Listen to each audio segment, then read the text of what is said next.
about the nature of that call has been borne out in great detail by the call record that has now been released.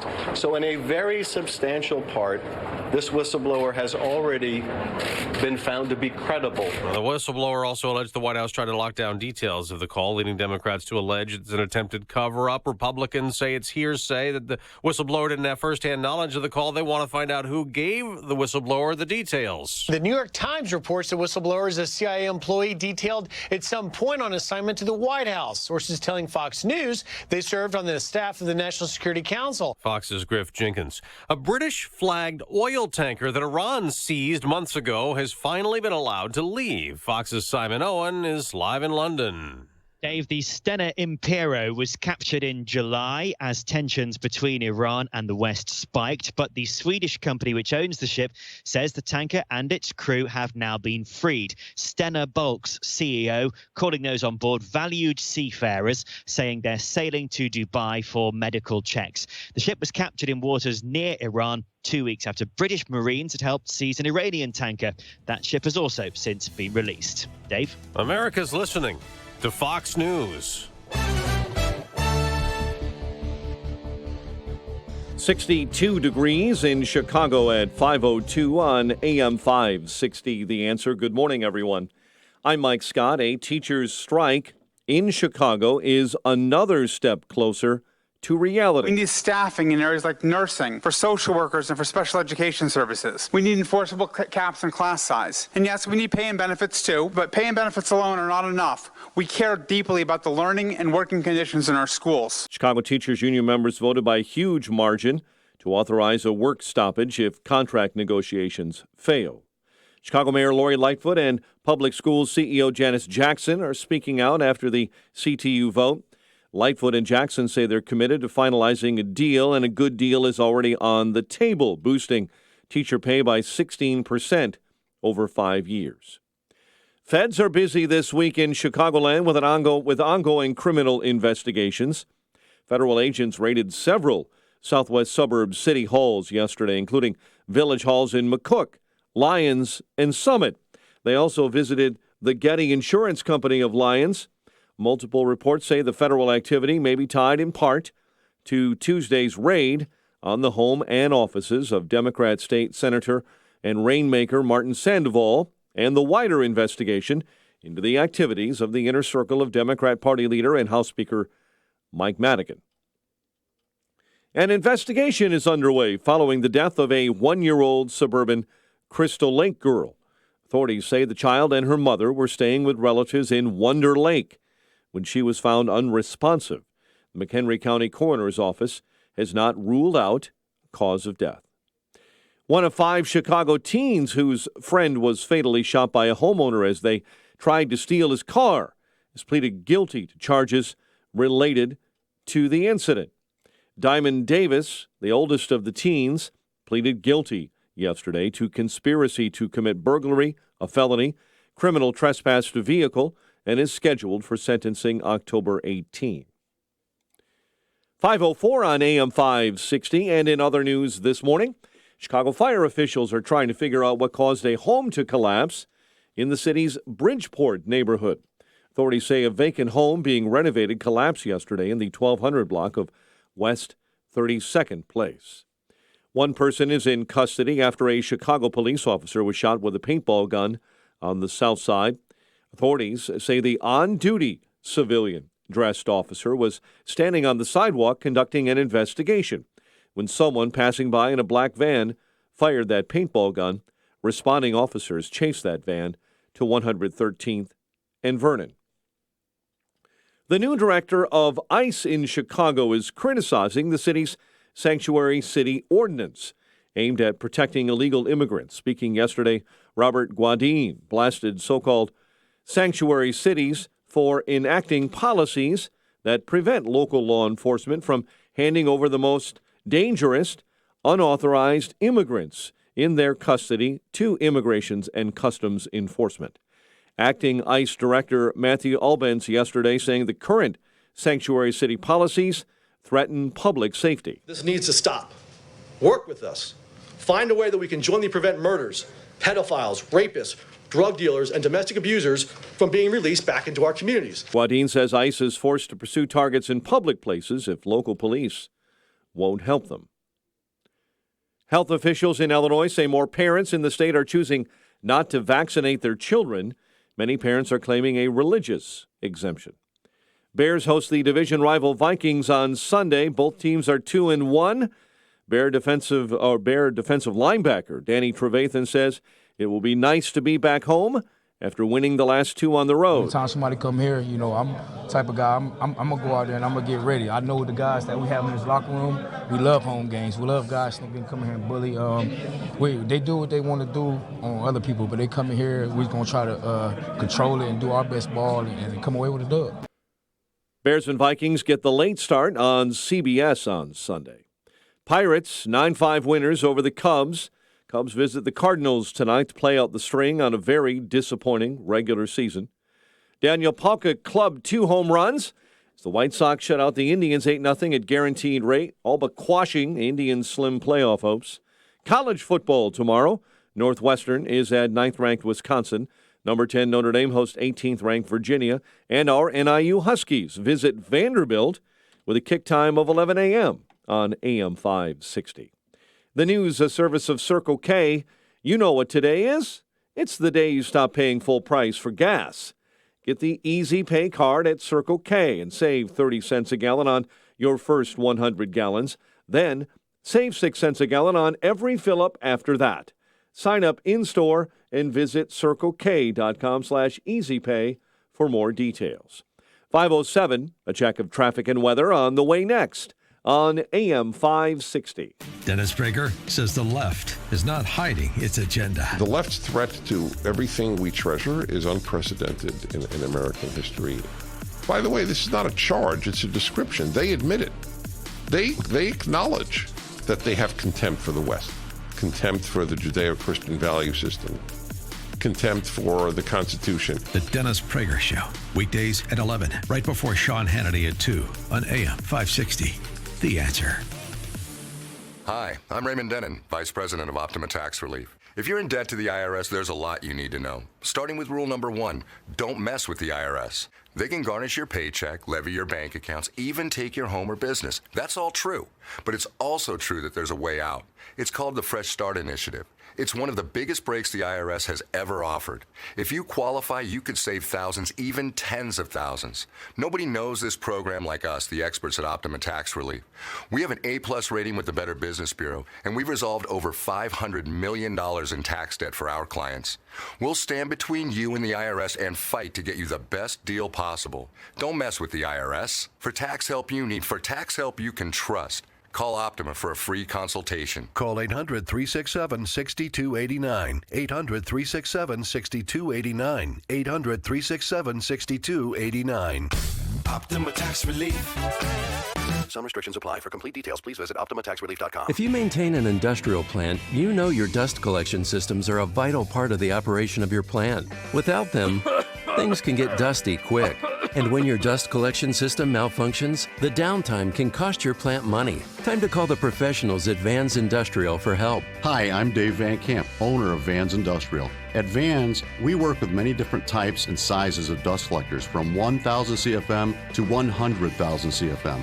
If your system needs housing repair, tube sheet, pulse valves, ductwork, or collection hoods, give us a call. Schedule an inspection today to keep things running smoothly and avoid costly downtime. And when you're ready for a new dust collector, we can design your system from the collection hoods to the stack for plants of all size applications. Vans uses only the best and safest union-trained mechanics, insured at the highest level, to perform the job right. Call 833-VANS-IND. That's 833-VANS-IND. Or on the web at vansindustrial.com. No one wants to wake up to find they're the victim of identity theft or malware is compromising their smartphone. LifeLock with Norton now includes protection for your identity and devices. Limited time offer. Get 30% off your first year. Ends October 6th. Join at lifelock.com. Use promo code RISK. 5:10 AM 560 traffic center time, and here is Jim Telemonte. CTA Blue Line trains are running with some residual delays this morning on the Forest Park bound side. There was earlier police activity at Harlem. Kennedy looking good right now. The express lane should be opening soon on the inbound side. The other expressways look pretty good right now. The Indiana Toll Road westbound, the exit to Broadway is set to reopen after being closed for some time now. Hodgkins today expect congestion northbound LaGrange Road. Right lane closes for water main work past 67th, 63rd till 4 o'clock. The north side of Chicago's Southport is blocked off between George, Wellington, St. Alphonsus Oktoberfest. That's traffic. I'm Chip Alamonte on AM 560, The Answer. Chicago's Morning Answer starts next. Your official Chicagoland weather forecast from the 1 Hour Heating and Air Conditioning Weather Center and our meteorologist, Steve Williams. Clouds and windy, occasional rain and a thunderstorm possible this afternoon, the high 73. Periods of rain, thunderstorm this evening, then cloudy tonight, low 60. Cloudy day tomorrow with a shower or a thunderstorm, the high tomorrow at 64. I'm Steve Williams on AM 560, The Answer. 61 at O'Hare, 63 along Chicago's lakefront, 56 this morning in Lansing. Your next news update is at 5:30. Chicago's Morning Answer with Dan and Amy starts next on AM 560, The Answer. Message and data rates may apply. Individual results vary. Exclusions apply. Contacts and glasses are such a hassle. I'd love to finally get LASIK, but I'm going to stop you right there. If you want LASIK, then the LASIK Vision Institute has officially taken away everything standing in your way. Isn't LASIK expensive? Not at the LASIK Vision Institute. We're offering dramatically low prices and an absolutely free consultation. See for free if LASIK is right for you by texting RADIO to 350-350. But I'm really busy. A text only takes seconds, and the LASIK procedure typically only takes 15 minutes. And best of all, most patients can get back to work the following day. I had no idea. The LASIK Vision Institute uses the latest FDA-approved LASIK technology that helps the majority of patients achieve 20/20 vision. We've performed over 1.3 million procedures. That's experience you can trust. And we're offering 20% off our already low-cost services. What's that text again? Text RADIO to 350-350. That's RADIO to 350-350 to schedule your free consultation today. Signature Bank is Chicago's fastest-growing independently owned business bank. It's a bank where relationships still matter. Signature Bank knows your name and your story. I'm Dan Proft, and I know this because Signature Bank is my business bank. I'm Mick O'Rourke, President and CEO of Signature Bank, Chicago's business bank. I'd like to thank our customers for selecting Signature as their trusted banking partner to help build their businesses. We started Signature in 2006, and we've had the opportunity to meet so many hardworking Chicagoans. From third-generation family-owned businesses on the west side of Chicago to tech innovators at 1871. Signature Bank is proud to work across many different industries in the city and beyond. As the fastest-growing, independently owned business bank in Chicago, Signature is always welcoming new customers. I'd love to meet you and learn about your business. Signature Bank is looking for their next success story. To learn more about turning your business vision into reality, visit signaturebank.bank. Signature Bank, helping local businesses succeed.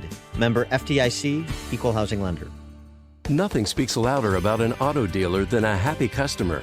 And at Joe Cotton Ford, they have many. It's like my family. I never go anywhere else than Joe Cotton Ford. If I have to buy a car, I always go first Joe Cotton Ford. And they have best service ever, and the best price, and the best models. My overall experience is great. It's easy to buy, it's easy to go through service, and overall, it's just a great experience. More reasons why folks keep coming back to Joe Cotton Ford.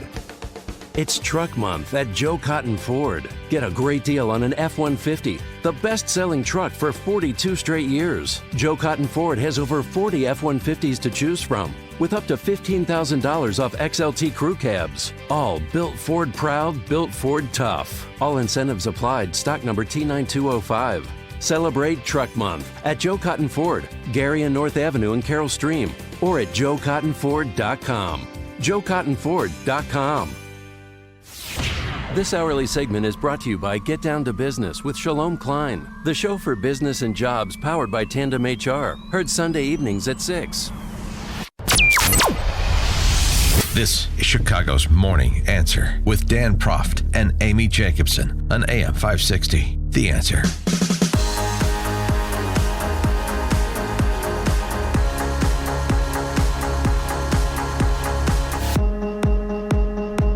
Good morning, Dan and Amy. This is such a serious matter. the allegations, including in the whistleblower complaint that President Trump attempted to use his office to meddle in the upcoming 2020 election, take out a political opponent. This is very, very serious stuff. It's so serious that Tucker Carlson put together this montage of how serious it is. Oh, good. The combination of the mob metaphors being used at you want to talk about? I go back to the Sinclair News where they had sort of a value proposition that the Sinclair News anchors would read. Oh, that's right. And right. all that controversy. Yeah. Here's what we do at Sinclair News. Basically, it was their brand that they were explaining, and this was treated with horror in the among the D.C. press corps. See, this is the right-wing bots and so forth. Right. But when every single leftist media pundit uses the same metaphor, there's no concern at all. So the combination of the mob metaphor leading to the flourish of master thespian Adam Schiff. The same people who spent 2 years writing Russia collusion fan fiction are outraged once again. Or did they ever stop being outraged? Probably not. In any case, they're not telling us that the Trump presidency is really Godfather Part 4. Like any mafia boss, the president didn't need to say, that's a nice country you have. It'd be a shame if something happened to it. To people who see this kind of stuff in movies, you see mob bosses doing it. Is this something that presidents do? You're right. We see this from mob bosses. We do not see this from presidents. If you gave this to me, I'd say it's a typical transcript of what I get that I would have put into evidence in the course of a mob boss trial. I mean, it is right out of Don Corleone. People have analogized this kind of conversation to when, a godfather would say, I want you to do something. Everyone knows what is involved here. Donald Trump sought to run U.S. foreign policy the way Tony Soprano ran his crime family, except less elegantly. Part of this is our fault in the media. We set up these just terrible incentives where you don't get on television unless you say extreme and mindless things. What's surprising, though, is how so many of these extreme and mindless statements come from people with long and apparently distinguished careers, debasing themselves in order to be on television. Really, the prime example is the chairman of the House Intelligence Committee, Congressman Adam Schiff of Burbank, California. He recently went into a kind of trance and delivered his own prophetic version of what he believed must have happened between President Trump and the president of Ukraine. Watch this. This is the essence of what the president communicates. We've been very good to your country, very good. No other country has done as much as we have. But you know what? I don't see much reciprocity here. I hear what you want. I have a favor I want from you, though. And I'm going to say this only 7 times, so you better listen good. I want you to make up dirt on my political opponent, understand lots of it. And now we bring you another page from the diary of the world's greatest actor, Master Thespian. Adam Schiff, Master Thespian. First of all, I knew he was lying when he said the word reciprocity. Do you think that word would ever come from President Trump's mouth? Or who's more likely to say it, me or President Trump? Adam Schiff. I don't mean to be rude, but Adam Schiff then concluded the scene by describing his performance. As an aside, I want to mention that my colleague is right on both counts. It's not okay, but also my summary of the president's call was meant to be at least part in parody. Oh, okay. Oh, so who's a better actor, Jussie Smollett or Adam Schiff? 312-642-5600, turnkey.pro, answer line 64636, type in DA, then a quick comment. This impeachment and possible removal of the president from office, this stuff is hilarious. It's so funny. This is great fodder for sketch comedy, particularly from members of Congress who are well-versed in such arts. Ari Fleischer, W's press secretary, of course, tweeted out in response to Adam Schiff's having to explain it was a parody, which is how you know good parody. Yeah, but dumb reporters aren't going to see the last part of his comment and take it as verbatim, for real. Well, I don't care if they take it verbatim or not. It wasn't from the transcript. I understand that, Dan. But Ari Fleischer, in a democracy, there's nothing more controversial than impeachment. It's not a laughing matter. It's not parody. It is divisive and will cause deep strife. So why would Adam Schiff fabricate information and behave like this? Schiff's behavior was disgraceful. You think this is serious to them? I mean, it's serious in terms of their pursuit of power. You think they're seriously offended by President Trump's conduct? You think that they're seriously worried about, have a concern about the future of our republic, about the integrity of our elections? Jimmy Kimmel had Biden on, and it was funny. Listen. How does this rank as far as on the outlandish scale for you the last 48 hours watching this transpire? 18 out of 10. Mm-hmm. It's awful. It's funny. Is anyone taking it seriously? Bob and Waukegan, you're on Chicago's Morning Answer. Yeah, this reminds me, Adam full of Schiff. That's what I refer to him as. I'd rather say the real word, but you can't really do that on the radio. No, I appreciate it if you did. Yeah. It reminds me of Genesis chapter 3 when Satan comes to Eve and says, "Does God actually say you shall not eat of any tree of the garden?" And twist God's words to make it mean something that it really doesn't. Actually, Adam Schiff is closer to the Satan they're calling Donald Trump than Donald Trump is. Thanks for the call, Bob. I find that an astounding moment. The chairman of the House Intelligence Committee, in a hearing with the Director of National Intelligence on a whistleblower complaint alleging that Trump acted improperly, if not illegally, in the context of a push for impeachment and removal from office of a president of the United States, is doing his impersonation of Donald Trump. Please share this with your friends, particularly your liberal friends, and ask them the question I just asked you. I'm supposed to take Adam Schiff seriously. These are serious people. These are the adults that you want in charge of the machinery of government in a free society. Really. A serious person who actually had some intelligence comments on this, Fred Fleitz is a former CIA analyst and NSC official. He had a bit of a Twitter thread that some of his observations were interesting, particularly someone who was in the space and in the intelligence community. As a former CIA analyst and former NSC official who edited transcripts of POTUS phone calls with foreign leaders, here are my thoughts on the whistleblower complaint just released. This is not an intelligence matter. It's a policy matter and a complaint about differences over policy. Presidential phone calls are not an intelligence concern. The fact the IC officers transcribe these calls does not give the Inspector General jurisdiction over these calls, something that Joseph McGuire essentially said, too, in his testimony. It appears that rules restricting access and knowledge of these sensitive calls was breached. This official was not on the call, not on the approved dissemination list, and should not have been briefed on the call. The way this complaint was written suggested the author had a lot of help. I know from my work on the House Intel Committee staff that many whistleblowers go directly to Intel oversight committees. Did this whistleblower first meet with House Intel Committee members? Perhaps taken an impersonation from Adam Schiff. That's my parenthetical remark. Flights goes on. It is therefore important that Congress find out where this complaint came from. What did House and Senate Intel Committee Dem members and staff know about it, and when? Did they help orchestrate this complaint? These are questions reminiscent of the Kavanaugh confirmation hearing, aren't they? My view is that this whistleblower complaint is too convenient and too perfect to come from a typical whistleblower. Were other IC officers involved, intelligence community officers involved? Were outside groups opposed to the president involved? This complaint will further damage IC relations with the White House for many years to come because IC officers appear to be politicizing presidential phone calls with foreign officials and their access to the president and his activities in the White House. Worst of all, this IC officer and probably others have blatantly crossed the line into policy.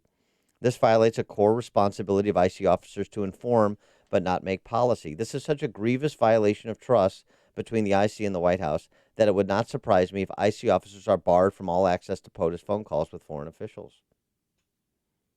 Interesting comments from somebody in the space, previously in the space. And Tucker Carlson, in his commentary last night, too, I thought offered good historical perspective. I don't get to say that very much about cable news shows.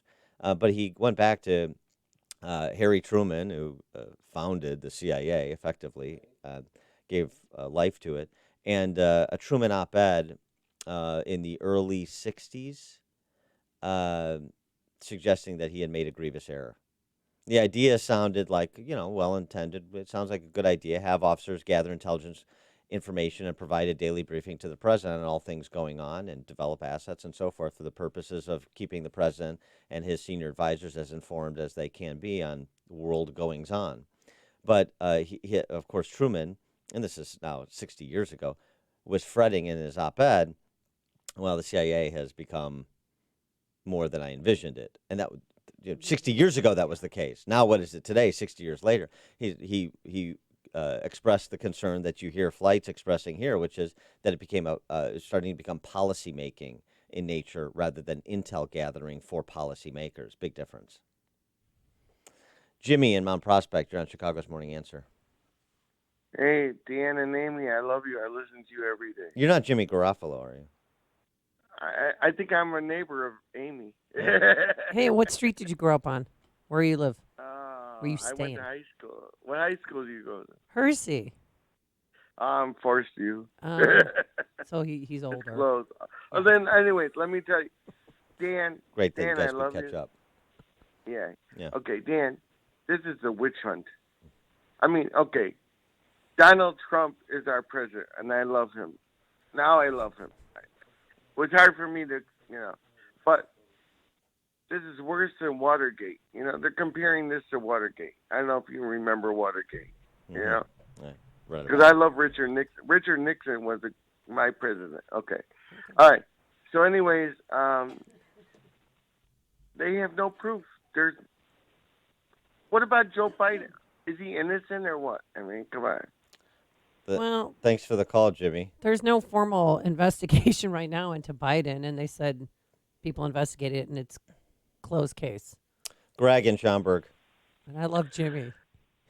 Hey, He promo loves code you too, Amy. and he loves Trump. I'm sorry, Greg. Go ahead. Hi, Greg. Darn, you stepped on my line, Dan. Promo code Amy and Professor Croft, who always takes things very seriously, very analytically. So thus, I raised my hand from the back of the room saying it doesn't matter that it is not legal and it isn't everything. It's a matter of the effect that's being created.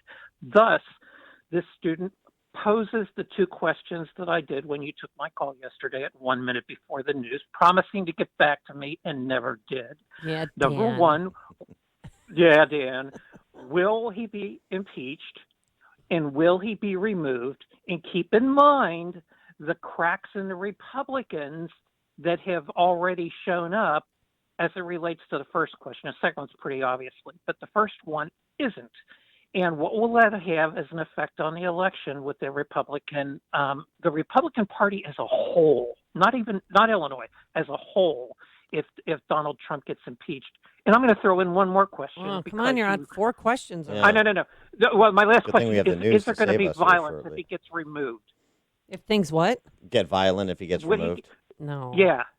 No. Greg, I do not think people will take to the streets if he gets removed, but I mean, there are Democrats who want Pelosi to call for a formal House vote, but she said she's going to wait a little bit. Nice They head. wanna- Dan, are you going to answer this? Yeah, Dan. You know what, Greg? First question. I'm going to answer this after we check the news No, with no, Mike I Scott. knew you would say that. Are you? I'll hold him to it. I'll keep his feet to the fire. 62 degrees, 529 on AM 560, The Answer. We talked about it a half hour ago. It happened overnight. A teacher's strike in Chicago is a step closer to reality. We need staffing in areas like nursing, for social workers, and for special education services. We need enforceable caps on class size. And yes, we need pay and benefits too, but pay and benefits alone are not enough. We care deeply about the learning and working conditions in our schools. Jesse Sharkey. The results set the stage for about 25,000 educators to walk off the job as early as October 7. Media reports say the whistleblower who filed a complaint accusing President Trump of abuses of power is a CIA employee. The New York Times reports the whistleblower, whose complaint set off that impeachment inquiry, was assigned to the White House for a time. Speaking at Joint Base Andrews, the president said the behavior of Democrats in this case is a disgrace. It's another witch hunt. Here we go again. It's Adam Schiff and his crew making up stories and sitting there like pious, whatever you want to call them. It's just a disgrace. It's a terrible thing for our country. Schiff says the whistleblower complaint, in his opinion, has already proved to be credible. What we are able to corroborate already about the whistleblower has been corroborated in detail by this record of the president's conversation with the president of Ukraine. From yesterday's testimony, the acting director of national intelligence, Joseph McGuire, claims the White House did not order him to withhold any complaints from Congress. It was not stonewalling. I didn't receive direction from anybody. I was just trying to work through the process and the law the way it is written. The complaint says the president pressed the president of Ukraine to investigate former vice president and current Democrat presidential candidate Joe Biden and Biden's son Hunter. Secretary of State Mike Pompeo says the Syrian government used chemical weapons to attack opposition forces back in May. Today I'm announcing that the United States has concluded that the Assad regime used chlorine as a chemical weapon on May 19th in an attack at Latakia province, Syria. Speaking to reporters yesterday, Pompeo says the attack was part of a campaign that has killed more than 1,000. The number of people who've died from vaping-related illnesses is up to 13. Oregon officials announcing the latest death yesterday, the second person to die in that state. Lockheed Martin is going to build fighter jet wings in India. Lockheed announcing Thursday that a plant in Hyderabad will begin producing all wings for the F-16 worldwide next year. NFL owners are apparently quietly pushing for a 17-game regular season in the new collective bargaining agreement. Now, multiple reports this morning say league owners would like to get rid of the entire preseason and add one more regular season game. The feds are busy this week in Chicagoland with an ongoing criminal investigation, raiding several suburban village halls yesterday, including those in McCook, Lyons, and Summit. One of 5 Chicago teens whose friend was fatally shot by a homeowner as they tried to steal his car has pleaded guilty to charges in that incident. Diamond Davis was the oldest of the teens and pled guilty yesterday. Pirates 9-5 winners over the Cubs in Pittsburgh. Cubs visit the Cardinals tonight to play out the string on a very disappointing regular season. Sox shut out the Indians 8-0 at Guaranteed Rate Field. Blackhawks visit the Bruins tomorrow for a preseason clash. 5:33, a check of traffic and weather on the way next on AM 560. This is Dan Proft for townhall.com. With her proclamation of an impeachment inquiry, House Speaker Nancy Pelosi told the American people that the 2020 election will be about Democrats' past political failures and not their future quality of life. House Democrats will not move to protect private health insurance for 175 million Americans, nor will they take up the U.S.-Mexico-Canada trade agreement. House Democrats will not forge a compromise on border security that would provide permanent legal status to Dreamers or participate in a tax relief 2.0 discussion. House Democrats will not work to improve the quality of public education, public housing, or public infrastructure. They'll be too busy talking Ukraine and Russia and impeachment, holding hearings, issuing subpoenas, and looking for sound bites to feed a willing media. Pelosi and company have proven to be fanatical partisans in perpetual tantrum mode over losing the 2016 election. Ironically, by choosing to be so, they are guaranteeing a rerun of the election they lost. I'm Dan Proft. The Pepperdine Graduate School of Public Policy. Learn more at publicpolicy.pepperdine.edu. Prescription products require an online physician consultation and are only available if the physician determines a prescription is appropriate. Subscription required. See website for full details and important safety information. Hey guys, good news. The outrageously expensive little blue pill is now generic, which means you can get the prescription medication to treat ED at affordable prices. And Hims makes it extra affordable. And right now, get your first online visit totally free when you go to forhims.com/joy. To start your free online visit, you need to go to this exclusive address, forhims.com/joy. forhims.com/joy. We're back on TV and bigger than ever. Folks just love our incredible deals. Just yesterday, I got attacked by paparazzi. Really? But I think the groupies are the worst. Wait, groupies? I know, right. All the Highland Park groupies we have now. I think you're sniffing too much tiger air. I think you're right. Lease a 2019 Lincoln MKC full power 4-door for just $399 a month and zero due at signing. Highland Park Ford Lincoln Superstore.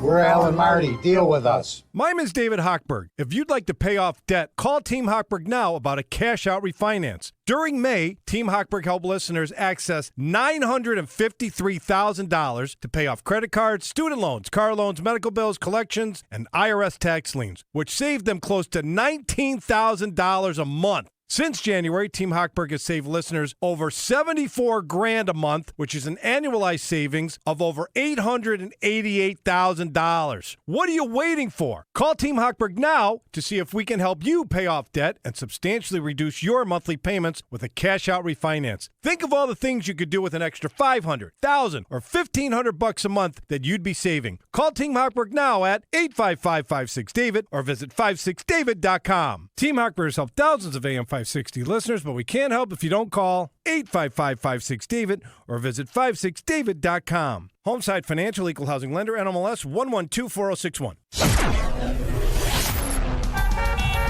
536 AM 560 Traffic Center time. Here's Jim Talamonte. Indiana Toll Road westbound. The exit to Broadway has reopened after a roadwork closure on the Kennedy Expressway. Reversibles are now open on the inbound side. We see no delays at the Kennedy right now. Edens looks good. Eisenhower as well. Ben Stevenson getting a little bit congested around Pulaski. About right, a little congested approaching downtown. Bishop Ford Freeway inbound traffic slow Cottage Grove to the merge. That's a 2 or 3 minute delay. Illinois tollways look good. There is still some road work here and there. Hodgkins today, water main repair work will close the right lane of northbound LaGrange Road past 67th to 63rd. Expect congestion in that area. That's traffic. I'm Jim Talamonte. Chicago's Morning Answer continues next. In our 1-hour heating and air conditioning weather center, thick cloud cover today, windy, occasional afternoon rain and a thunderstorm, a high of 73. Rain and storms overnight, low of 60. Tomorrow, cloudy, maybe a shower or thunderstorm hanging around, a high of 64. Better not rain on my football game in Michigan. 61 at O'Hare, 63 along the lakefront. Next news at 6. Chicago's Morning Answer with Dan and Amy continues next on AM 560, The Answer. This hourly segment is brought to you by Papa Nicholas Coffee. Papa Nicholas Coffee, a family tradition since 1897. When you've got questions, he always has an answer. It's Sean Hannity, this afternoon at 2 on AM 560, The Answer.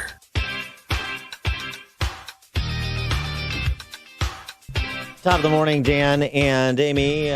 Take your calls, 312-642-5600, Turnkey.pro answer line, 646-36DA, Turnkey.pro text line.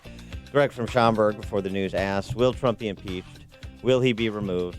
If he is impeached and removed, will there be violence in, whenever that would occur? Was there a fourth question, or was those three? No, I think that was it. We'll have to get a transcript of our call with Greg and read that back to make sure that we were completely transparent and provided all the context needed. Well, they have the votes to impeach him, on the House floor. They can do it. But Nancy Pelosi, again, she said she wants to wait a month, which is strange because other Democrats want to do it right now. Well, it's not strange. Here's the thing. They've already concluded that he should be removed from office. They concluded that late night on Election Day in 2016. Exactly, yeah. Maybe early on the following, the Wednesday that followed. They concluded that he should be removed from office. Now they've just been trying to get to that conclusion.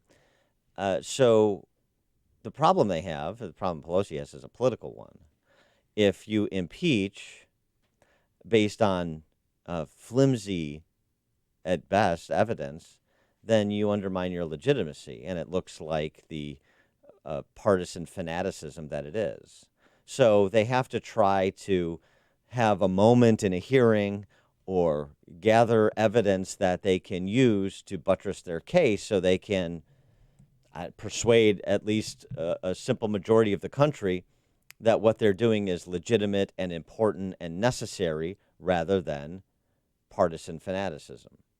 So that's why she's been so resistant to call for the formal impeachment inquiry. That's why she's resistant to have a full House vote on the impeachment inquiry, is because they're not there. And oh, by the way, they're also waiting for other shoes to drop, as we mentioned earlier this week. You still have U.S. Attorney John Durham's report pending on 2016 that includes Ukraine as part of a look back at what happened there with respect to election meddling across the board and across the globe. And Pelosi doesn't want to get caught with her pants down, and I'm sorry for that imagery. Oh, come on, Dan. I apologize. It's really early in the morning. So I don't think Trump gets removed from office. No. Oh, if he did, what would that mean for Republicans? I think that was the fourth question. Right. Would people take to the streets, or would there be violence? If Republicans in the Senate were complicit through their votes with voting to remove Trump for office based on what the Democrats have presented, after 2.5 years of lying, of accusing the president of treason, and the Mueller investigation turning up a big nothing burger with respect to the president on the predicate matter, collusion with the Russians, if you had the requisite number of Republican senators defect and vote with Democrats to remove Trump from office, I just can't. The Republican Party would be devastated at the polls in November of 2020. It would never happen. Crushed. I mean, crushed. And the mainstream media this morning kept saying 2 Republican governors say they support impeachment. But the truth is, true. 2 Republican governors say they support impeachment inquiry of Trump. That's Phil President Scott yeah, in Vermont and Charlie Baker in Massachusetts. Yeah, this is a good example of the media headline. These 2 Republican governors support impeachment. They supported an impeachment. And then you read 2 paragraphs in, they supported an impeachment inquiry, and they're going to wait for more facts to be gathered and presented before they make a determination on whether or not they would support actual impeachment. Right, but they're presenting it as, look, Republicans are turning on Trump. Of course, because they want that narrative, because they want to cower a lot of bulbous-headed sea creatures wearing suits and affiliating with the Republican Party that get that get pressure to do things they otherwise wouldn't do by the D.C. press corps because they want to sidle up to the D.C. press corps. And I'm not just talking about Mitt Romney, but I'm also talking about Mitt Romney.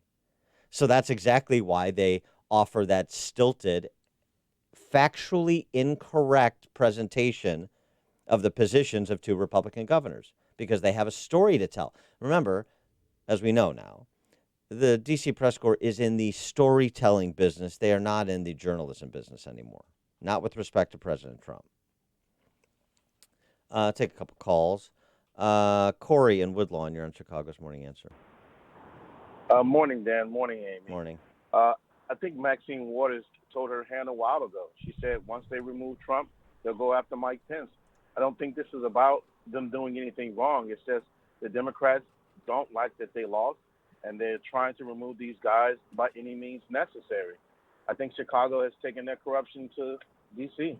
That's what it looks like to me. Thanks for the call, Corey. I think that's a good analysis, and I would say the great irony of this is because they have been unwilling to get over losing the 2016 election, they want to make the 2020 election about their past political failures, and by doing so, they're going to rerun the 2016 election.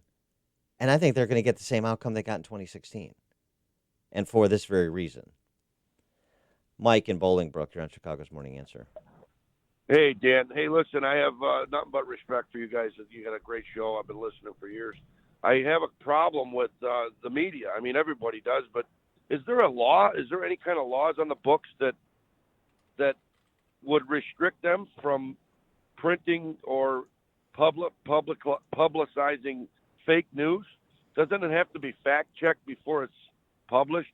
I'll hang up and listen. Thanks for the call, Mike. I mean, there's no law about mischaracterizing what a couple of politicians said, which is the example we were just discussing. And nor should there be. But there should be, I don't know, there should be quality control at these news outlets. There should be some concern for accuracy. You know, that's out the window because they're in the ends justify the means game, and their ends is remove Trump from office. Make 2016 right again by eliminating Trump from the history books. I mean, you can't do it now, but, you know, effectively as they can at this late stage. And then you have to have, watchers watching the watchers. So other people in media who do have some integrity, not just and either present a different point of view or also just, going through and saying what the New York Times or the Washington Post or CNN reported isn't true. Here's what they said. Here's what the facts are. Here's the evidence to support the contention that what they're saying isn't true or isn't accurate. And then people have to make up their own minds. I mean, you can't do all the heavy lifting for the American citizens. They gotta participate too. You gotta get those synapses firing. You gotta read a little bit. You gotta think a little bit. You gotta engage other people a little bit. It can't all be spoon-fed, And I'm not saying Mike from Bolingbrook was suggesting that, but I think some people take the posture of everybody's just helpless here. You're not helpless. You're not helpless. Be the opinion leader within your circle of influence by being the most informed, the most thoughtful, having contemplated the most questions, discussing things the most. And help bring some people along who are less inclined to be more engaged. Ron in Salem, Wisconsin. Yeah, good morning. People aren't thinking of the big picture. This is just all obstruction. It's the whole thing. They know they ain't going to impeach him. And the independents are watching all of this. And isn't it true that the first 24 hours is impeachment inquiry? I think Trump raised $5 million. So they're just shooting herself in the foot. Well, thanks for the call, Ron. I mean, here's the thing. Yes, I mean, it's so heat generates dollars. So both sides are using it to raise money from their base, of course, because both sides are whipping up their bases, understandably, especially from President Trump's side. You better whip up your base because, they've got the torches and pitchforks out. Right. You may want to bring some friends to meet them politically, metaphorically. But in terms of they're not going to impeach. I think Nancy Pelosi, I think President Trump, what he said earlier this week about her being captive to the radical left and her party, the Socialist Spice Girls and whatnot, I think that's fairly accurate. I think sort of events have gotten beyond Nancy Pelosi's control, and I don't think she can stop this. The pressure is overwhelming, particularly now when you have 80% of the caucus supporting the inquiry, and a majority, I think, if the vote was today, that would vote to do it. Oh, yeah. But she wants to wait till after the holidays, and they want this done and wrapped up before the holiday season begins. But the question is this all just theater? When you throw the gauntlet down like she did, I think it's very difficult to walk back and not suffer the consequences. Well, wait, what was... You say, we looked into it, and there's not enough to impeach. We're just going to go forward to the 2020 election. Whoa. Wait a second. Yeah. We did 2.5 years of Russian collusion, and you had nothing. Now you threw down the gauntlet and said impeachment inquiry. You got everybody running around saying, forget everything we were talking about for 2 years. Forget about that treasonous activity. Focus on this alleged treason activity now. And this is why the president should be impeached. And if you don't like that, we have others. We have other reasons. But if you don't move to impeach, then what are you saying? You have the majority. You're making these pronouncements. So are you just running a scam on us? Are you all talk? Are you lying to me? However you answer those questions, to Ron's point about independence, people that are independent-minded at least, how do you assess that after all of the talk and not say, well, this was a big waste of everybody's time and attention, the opportunity costs that were paid when these people should have been dealing with real policy challenges that impact quality of life? You guys are a bunch of charlatans and, as I said, partisan fanatics. The hell with you. She by throwing down, as she did this week, I think it's very difficult for them not to move to impeach politically. She's put the Democrats in God's little acre. If what we have seen so far from the transcript and the complaint is all they got. There's no turning back. Joe in Naperville. Okay, you know what? I think the Republicans need to go back to the playbook on how to actually do a cover-up. Because last I checked, you don't do a cover-up by releasing all the information. Yeah. And the other thing, too, with this Pelosi, people need to realize this inquiry is nothing more than opposition research and campaigning for the Democrats right now. That's all this is. When it comes down to impeachment, I mean, there's rules, there's discovery, and you think about, the Dunham report. If that comes back that Trump was set up, I mean, that's going to vindicate him in a Senate trial so big time that I don't think the Democrats are willing to roll the dice on that one. Thanks for the call, Joe. And the phrase is bigly, not big time. Bigly. Oh. Remember? The lexicon. Joe in Hoffman Estates. The other Joe. Hey, the other Joe. Dan, I agree with you. Try and be informed and talk to your 10 or 15 people that you know and inform them of what's going on, and the truth. But how do you cope with the media that has the masses watch them just in bits and pieces and everything's anti-Trump? It seems like 98% of the media is railroading this guy endlessly.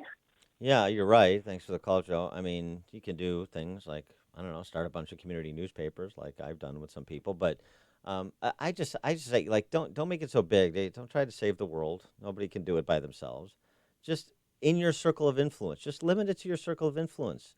Be the guy or gal in your circle of influence who is, relentlessly interested in conveying the truth and challenging people who are reciting mindless talking points from wannabe comedy troupe members like Adam Schiff.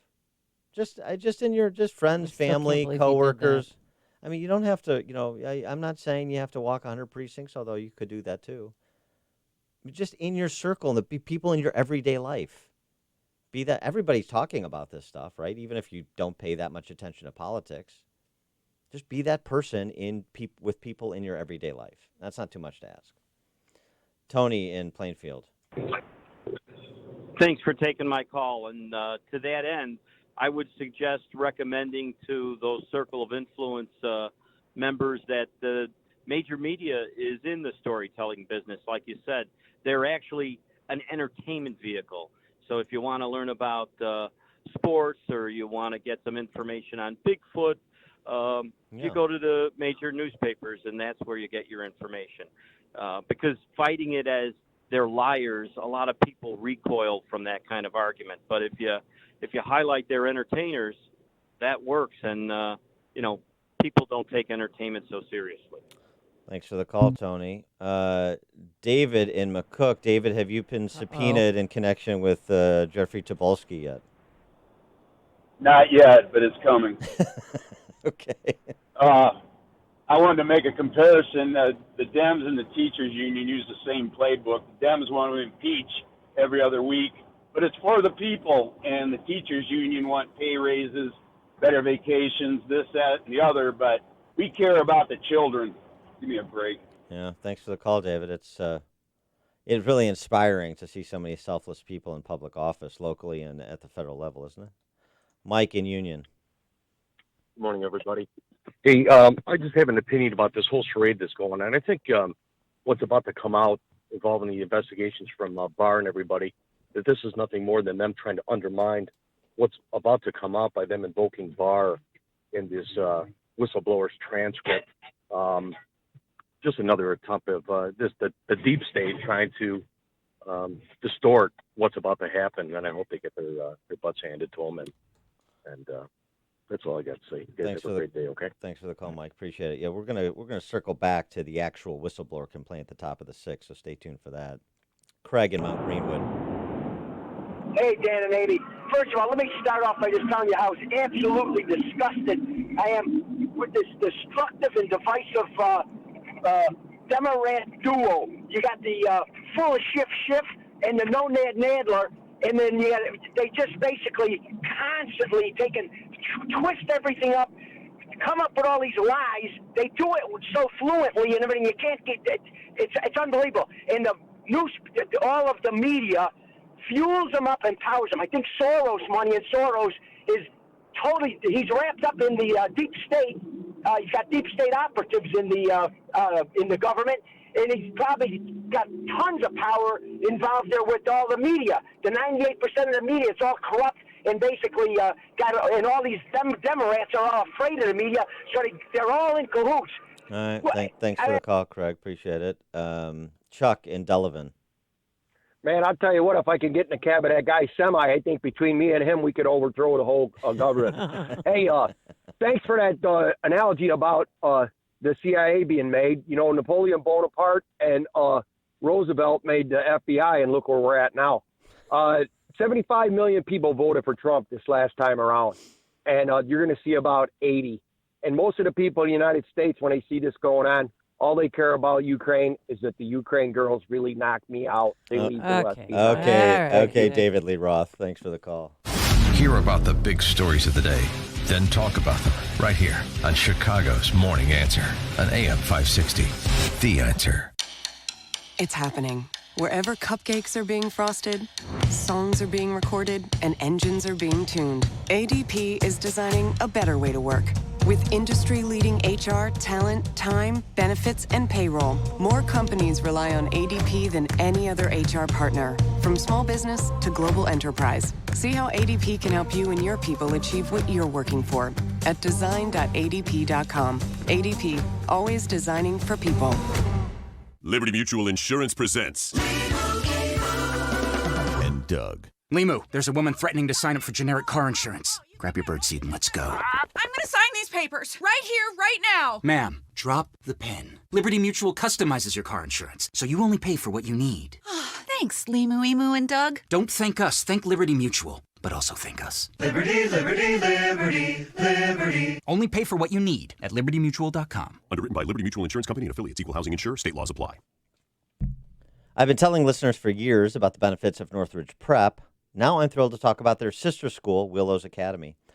Willows Academy is an all-girls college preparatory school for girls grades 6 through 12. Willows Academy has been educating female leaders for 45 years. What do you want for your daughter during her crucial development years? A supportive environment? Check. Positive female role models? Check. Solid, lasting friendships? Check.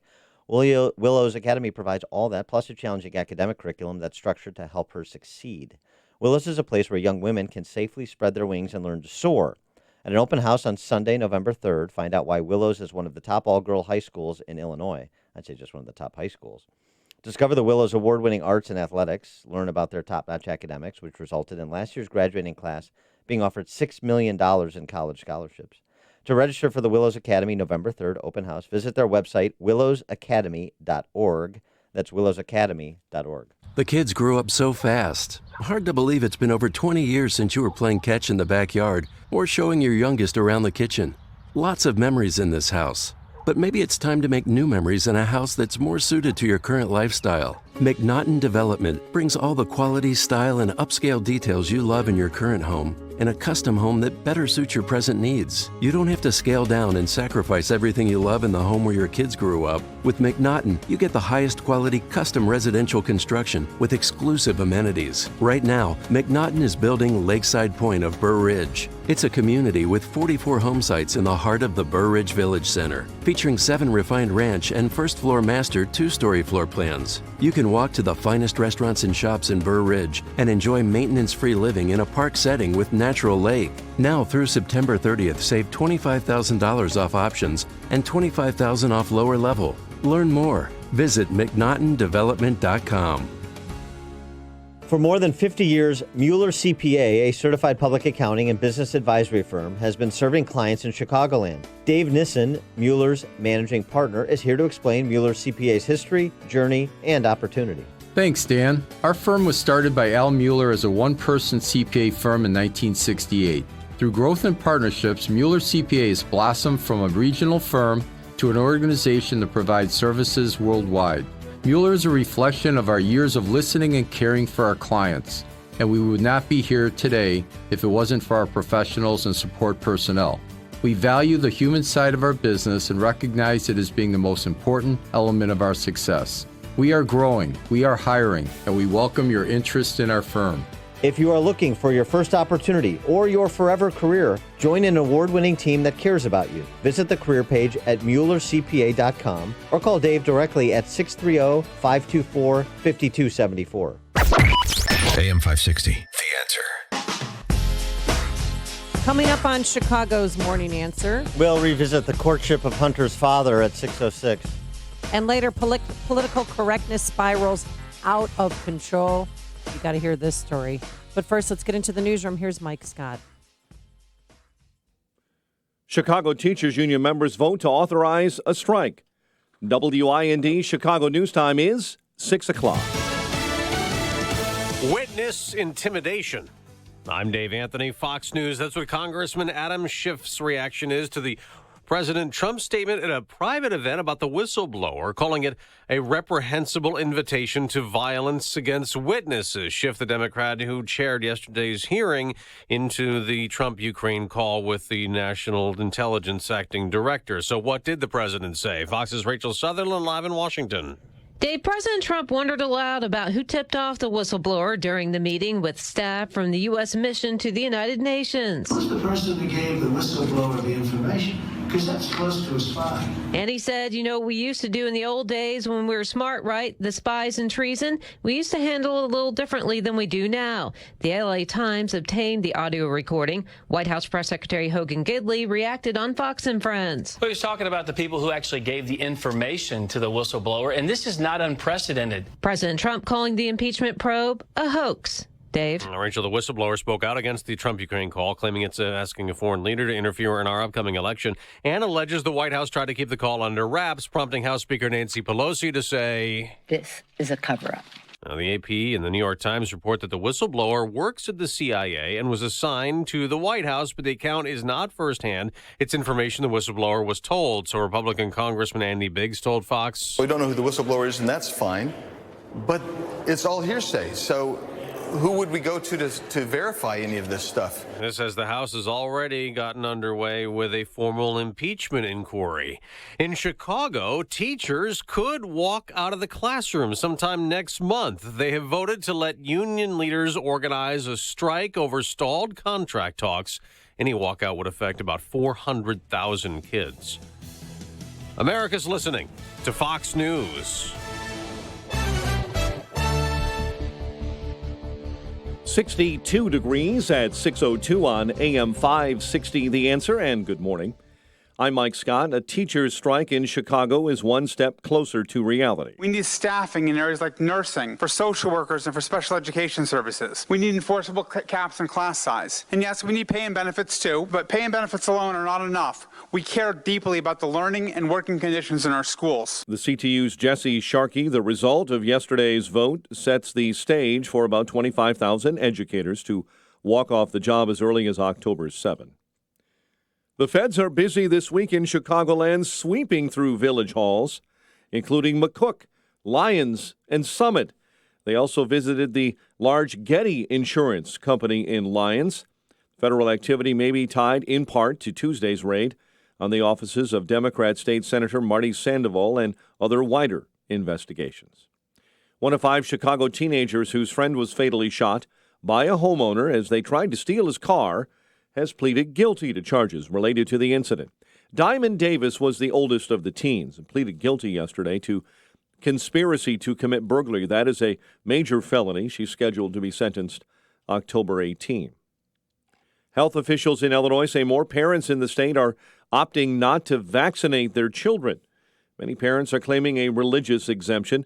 Nearly 1,500 more children in Illinois did not get a measles vaccination last year because of that religious exemption.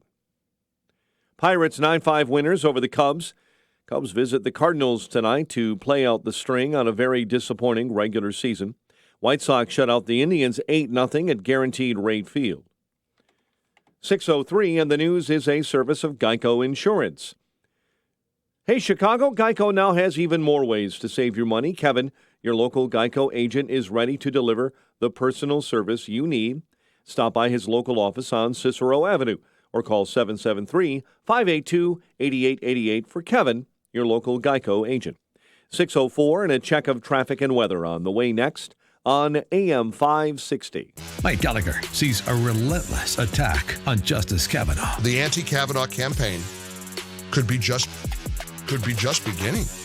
But see, the greater good is to send a warning to Brett Kavanaugh. You better toe the line on every abortion case you hear. Because if you're pro-life in your rulings, we're going to keep coming at you. The Mike Gallagher Show. Weekdays at 9, right before Dennis Prager at 11 on AM 560. The Answer. All money managers might seem the same. But while some give their clients cookie-cutter portfolios, Fisher Investments tailors portfolios to your goals and needs. Some only call when they have something to sell. Fisher calls regularly. so you stay informed. And while some advisors are happy to earn commissions whether you do well or not, Fisher Investments fees are structured so we do better when you do better. In other words, we're on your side. Maybe that's why most of our clients come from other money managers. So if you're in or nearing retirement, talk with us and find out why investors are switching to and staying with Fisher Investments. Fisher Investments. Clearly better money management. Investments in securities involve the risk of loss. Visit us at FisherInvestments.com to find out what we can do for you. Hey everyone, Ken here. For 2 years now, you've heard Carrie and I use metaphors to test to see if you think your home or your business could use a revenue shot in the backside. Today, because of our new website, I can be a little bit more direct. Income Store has 2 doors. If you have more time than money, you're going to live under door number 1. You're going to see over 400 digital assets, 5 to 20 minutes apiece, that'll teach you how to manage numbers and lead people, or show you 6 growth tips you've never heard of. All of this so you can start growing your home or your business revenue literally immediately. If you have more money than time, door number 2 is going to be for you. You can view some of our managed services, look for more done-for-you packages. 34% of Americans in 2018 visited one of our managed services. Forbes 3 years in a row quoted, Income Store is an expert at generating home or business revenue. If you'd love to explore how to check out adding revenue to your home or business, just go to IncomeStore.com. That's IncomeStore.com. No one wants to wake up to find they're the victim of identity theft or malware is compromising their smartphone. LifeLock with Norton now includes protection for your identity and devices. Limited time offer. Get 30% off your first year. Ends October 6th. Join at LifeLock.com. Use promo code RISK. 6:07 a.m. 560 traffic center time, and here is Jim Telemonte. I-55 southbound traffic stuffed up right now from 355 to 453 with a crash, and northbound traffic is slow in the area from Weber to past 53. The inbound Stevenson has delays in pockets from Central to the Bryan, 40 minutes 355 to Lakeshore Drive. Edens is okay.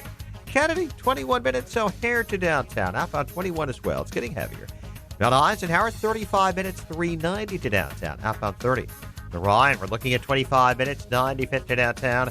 I-57, 16 minutes. I-80 to Merge Bishopport, 25 minutes. Northbound Tri-States, sluggish. Reagan tollway to the Eisenhower. The other tollways are good. That's traffic. I'm Jim Calamonte on AM 560, The Answer.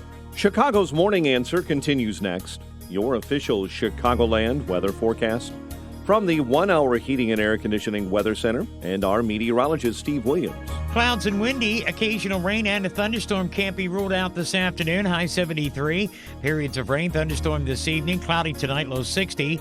Clouds tomorrow, shower and a thunderstorm, and the high at 64.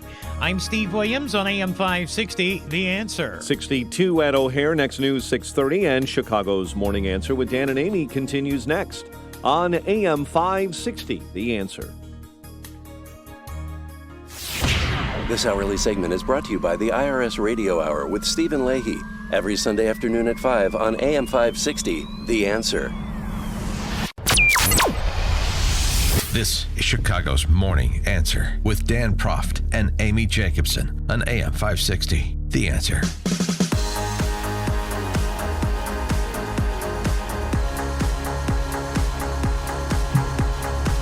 Top of the morning, Dan and Amy. We are to understand from New York Times reporting that the whistleblower who filed this complaint that was the subject of DNI Director Joseph McGuire's testimony before the House Intel Committee yesterday is a CIA officer that was attached to the White House.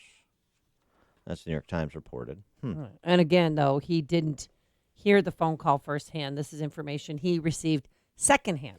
Yeah, that's what bothers me. McGuire's testimony yesterday was perfectly responsible and also unremarkable. I mean, basically, we knew everything that was said, and the only thing that was there is something to note, though, and it was noted by Devin Nunes in his opening statement, the ranking Republican on the House Intelligence Committee.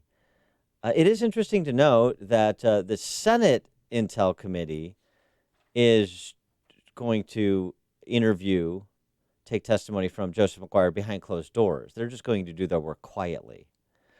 The House Intelligence Committee wanted a big public spectacle that they made yesterday. Nunez also offered a bit of congratulations to his colleagues on the other side of the House Intelligence Committee yesterday. I thought this was very charitable. Thank the gentleman. I want to congratulate the Democrats on the rollout of their latest information warfare operation against the president and their extraordinary ability to once again enlist the mainstream media in their campaign. This operation began with media reports from the prime instigators of the Russia collusion hoax that a whistleblower is claiming President Trump made nefarious promise to a foreign leader.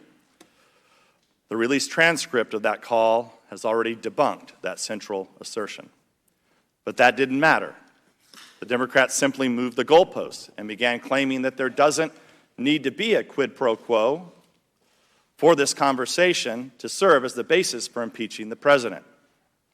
Speaker Pelosi went further when asked earlier if she would put brakes on impeachment if the transcript turned out to be benign. She responded, quote, "So there you go. If the whistleblower operation doesn't work out, the Democrats and their media, we have candidates, quote, we have many candidates for impeachable offenses." That was her quote. So there you go. If the whistleblower operation doesn't work out, the Democrats and their media assets can always drum up something else. I love it. So you've got Adam Schiff doing his John Lovett's Master Thespian impersonation, and you have Nancy Pelosi offering her Groucho Marx impersonation. These are my principles. If you don't like them, I have others. These are my impeachment charges. If you don't like them, I have others. That's essentially what Nunez is saying, and it's not inaccurate. Nunez also went on to make the point of all the things that just happened 5 minutes ago and consumed the left for 2.5 years that we're now supposed to forget. And we're supposed to treat all these people as sui generis, like they haven't been hysterical, pathological liars for the last 2.5 years. We've learned the following. The complaint relied on hearsay evidence provided by the whistleblower. The Inspector General did not know the contents of the phone call at issue. The Inspector General found the whistleblower displayed arguable political bias against Trump. The Department of Justice investigated the complaint and determined no action was warranted. The Ukrainian president denies being pressured by President Trump. So once again, this supposed scandal ends up being nothing like what we were told.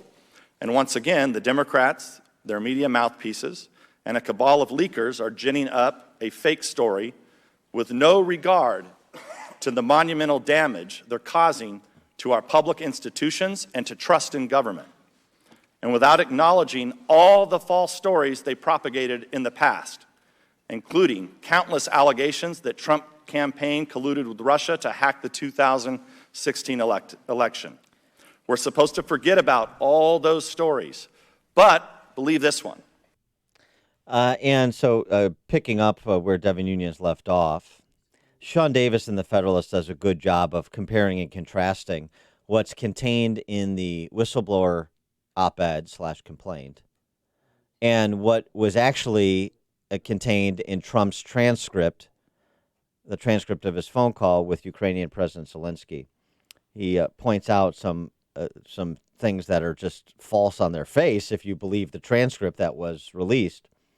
The complainant begins, writes Sean Davis, falsely characterizing the July 25th phone call between Trump and Zelensky. Trump, this is from the complaint, Trump made, quote, a specific request that the Ukrainian leader locate and turn over servers used by the DNC and examined by the U.S. cybersecurity firm CrowdStrike.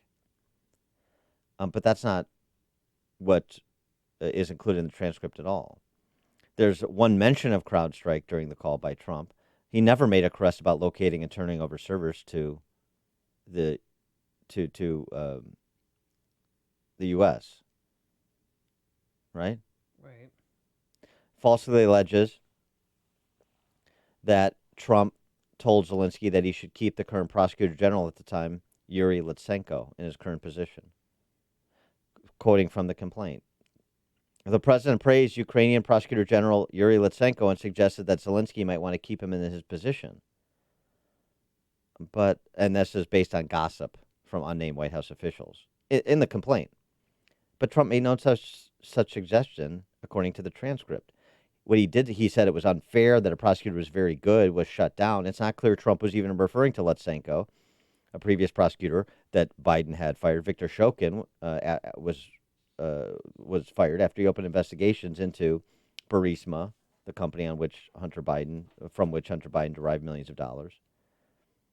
And then Trump directly references Shokin later in the conversation. So that's inaccurate. The complaint provides, as Sean Davis goes on, the complaint provides zero evidence beyond the opinion of an anonymous official that phone conversations between world leaders do not contain anything remotely sensitive. He, in a footnote, he even alleges the mere classification of phone calls between world leaders was itself a corrupt act. Really? Well, it's funny that he should suggest that, because you even had Joseph McGuire talking about the unprecedented nature of the release of this transcript, and serious people, including some on the that are not Trump fans, that are on the other side of the divide here, suggesting that this will have a lasting and negative impact on the ability of presidents of the United States, present and future, conducting foreign affairs if you have other heads of state not confident that their words will be kept in confidence, their conversations will be kept in confidence. So there's problems with the complaint, just in terms of the sourcing of it, that it's based on hearsay, as many people have said. But what fewer people have reported, and hat tip to Sean Davis at the Federalist for doing so, is that there are things in the complaint that don't square with the transcript of the phone call. So there may be a finding by the IG that there's some credibility, the intelligence community IG, that the complaints, are credible. McGuire said there's some things that square with what we know, but there's also some things that don't square with the actual transcript of the phone call.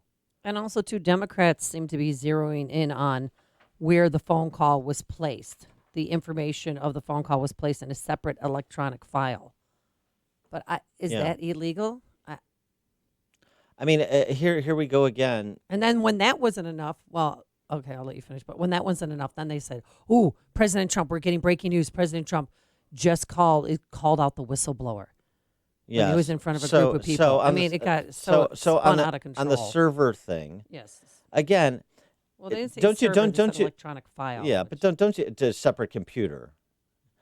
Don't you find it interesting? Again, I made this point before, but it bears repeating after yesterday.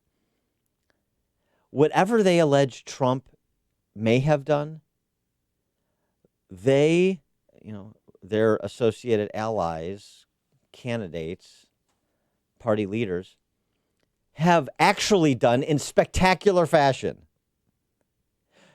Trump is enriching himself through public office because some people choose to stay at a Trump property. Hunter Biden actually was enriched because his name was Hunter Biden by foreign governments in foreign lands with the assistance, real or perceived, because it was a conflict of interest, of his father. Yeah, if his last name wasn't Biden, he would not have had that job. We're not to be concerned at all about Hillary Clinton's private email server. The comparisons to Hillary, this is Hillary Clinton. What do Republicans say? No. Hillary Clinton private email server. This was a one computer and perhaps server that is a public asset and in a government building. Right, and there's other conversations with world leaders on that other electronic file. They just moved it to that file. It's not right. So Hillary Clinton private server going off the grid to conduct business, leveraging the Secretary of State's office, again, personal enrichment, Clinton Foundation, and so forth, that's speeches. And they're trying to make these comparisons, but we were told to ignore everything that Hillary Clinton did. There was no there. She was not exonerated. She was criticized by James Comey. James Comey was not exonerated with his performance in 2016. He was criticized by the Inspector General for failing to live up to his professional duties. He was criticized by Rod Rosenstein for usurping Department of Justice's authority. We're supposed to ignore all that in addition to everything else that has transpired since Trump was elected. Frankly, since Trump was the nominee. ignore all that, and then they're going to tell us about they're going to lecture us about weaponizing the machinery of government for political purposes. They're going to they're going to lecture us about servers that contain one cache of information versus servers that contain another. I mean, it's really remarkable. Their unyielding commitment to projection. It's impressive.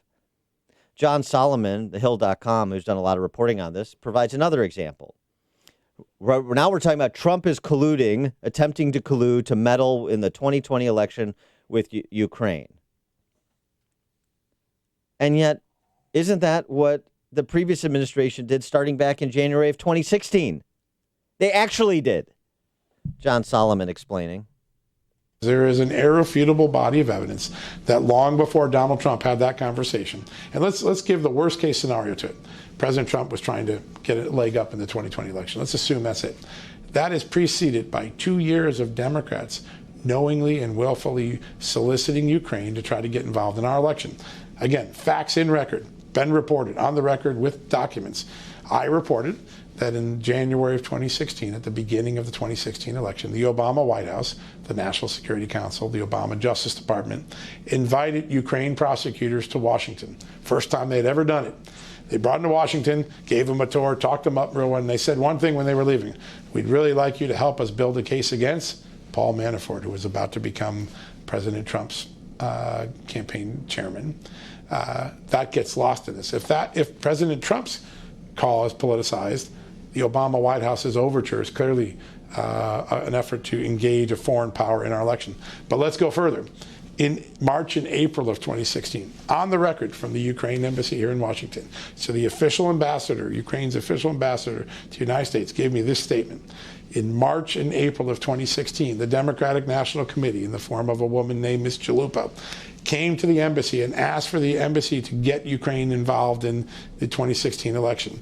They asked for all dirt that Ukraine might have on Paul Manafort, and they asked if, when President Poroshenko, the Ukrainian president, came to the United States, if he could make a statement dirtying up Paul Manafort in the Trump campaign. That is asking a foreign power to get involved in our 2016 election. Jim on the north side, you're on Chicago's Morning Answer. Good morning. You just listed all the reasons why the Democratic Party has to continue ginning up all the histrionics, because people start looking at all these other things rather than all the noise. They'll say, gee, and then if they have to talk about issues and things like that, they'll realize how screwy the Democratic Party's become. Thanks for the call, Jim. Candace in Mount Pleasant, Wisconsin. Yeah, I agree with Jim completely. Isn't it funny how Nancy ran out the next day after all the stuff on Twitter started coming out about Hunter Biden being a crackhead and being ejected from the Navy for cocaine use and his little deal? You know, what good does it do, Dan, to have won these wars, but yet we have these insidious leftists in our own government who are thwarting presidencies from the GOP. This is not what the founders, set up for us, but yet now they want some deep state ghoul, some administrative person in there to babysit the president and say, this is how we want you to deal with Ukraine, and you can't deal with it your own way. This is nonsense. And instead of tweeting about it, he should go on prime time and say we have a policy difference, and they want to, hash it out during impeachment. I mean, this is lunacy, and I'm so sick of it.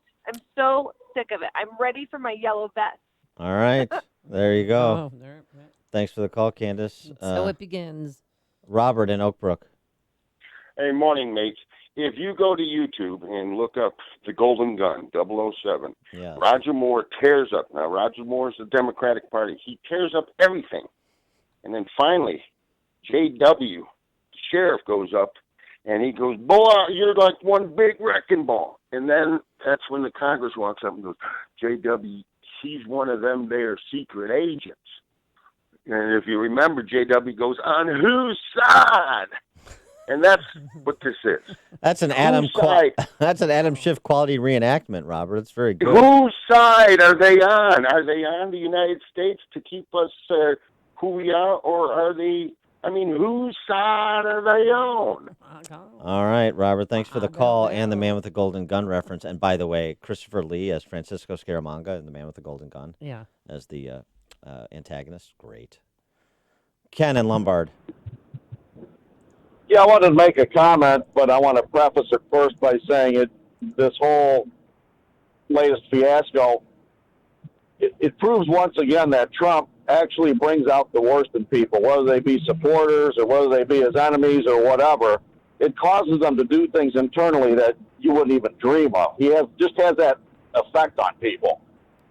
Putting that aside, though, okay, I would like to say that in Illinois, we have higher standards for dealing with corruption than the federal government does, and namely the Obama administration. What Joe Biden did to hold back U.S. support to the tune of $1 billion, $1 billion as in B, bravo, that's a big deal. That pales in comparison to what Brad Blagojevich did.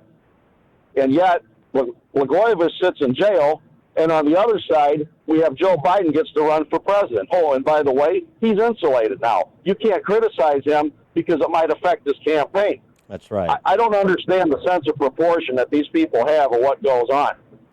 Yeah, thanks for the call, Ken. Sorry to cut you off there. But here's another question, too. Right, just think about from the left. I'd love to ask your friends who hate Trump and are sort of in the ends justify the means mode.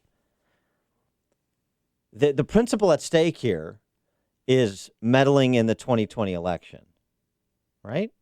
That's what they're asserting that Trump did.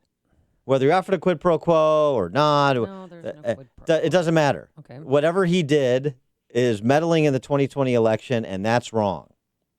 And that's impeachable.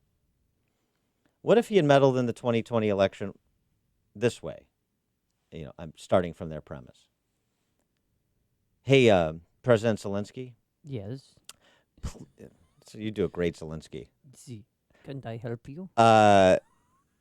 Okay, maybe not. What if he had said, President Zelensky, I know there was this thing a couple of years ago with Hunter Biden and Joe Biden. I know you're putting your own people in. Please don't open or reopen an investigation into Joe Biden, because I want Joe Biden to be my opponent in 2020, so I don't want him to be politically damaged by any investigation that your government might do into Hunter Biden's business thing there. Please don't do that, because I want him to be my opponent. Nominee. Now, that's meddling. Would that be meddling? What do you think the reaction would be? Same? No. Would we have had McGuire? We did before the House Intel Committee yesterday. Would we have Nancy Pelosi taking to the dais this week to announce the impeachment inquiry? Would we have all of the frothing going on CNN and MSNBC and so forth? I mean, I just asked that question that way because is there really a principle at stake here? Is election meddling really the left's concern, or is it how you do it and who's affected? Are we in the position now where we're not arguing about principle anymore? We're just arguing about interests, right? Politics, as Ambrose Bierce famously observed. A strife of interests masquerading as a contest of principle. It's news, opinion, insight. This is Chicago's Morning Answer on AM 560. The Answer. Want your home's furnace to stay safe and reliable? And want to prevent any potential problems before they happen? At your local 1 Hour Heating and Air Conditioning, we recommend an annual furnace inspection and tune-up. Right now, get big savings on a furnace tune-up. Call 855-1-HOUR. Because not taking care of your furnace, that's just cold. Your comfort is just a call away. Call 1 Hour. Terms and conditions may apply. Call for details. Independently owned and operated. Licensed in the respective state or county. If you're age 59 and a half or older with a 401k plan and still working, stop what you're doing and call Wealth Management Group today at 833-WMG-PLAN. At 59 and a half, you're entitled to new opportunities in the investment world that can help save you thousands in 401k fees and potentially reduce your risk of a market correction. You've worked and saved, and now is the time to manage your retirement savings. Call Craig Bolanos of Wealth Management Group today at 833-WMG-PLAN. Securities and financial planning offered through LPL Financial, a registered investment advisor. Member FINRA SIPC. AM 560, The Answer. We have a correction, Robert and Oak Brook, and I should have caught this, being the movieophile I assert to be, so I'm ashamed and properly chastened, and I apologize profusely.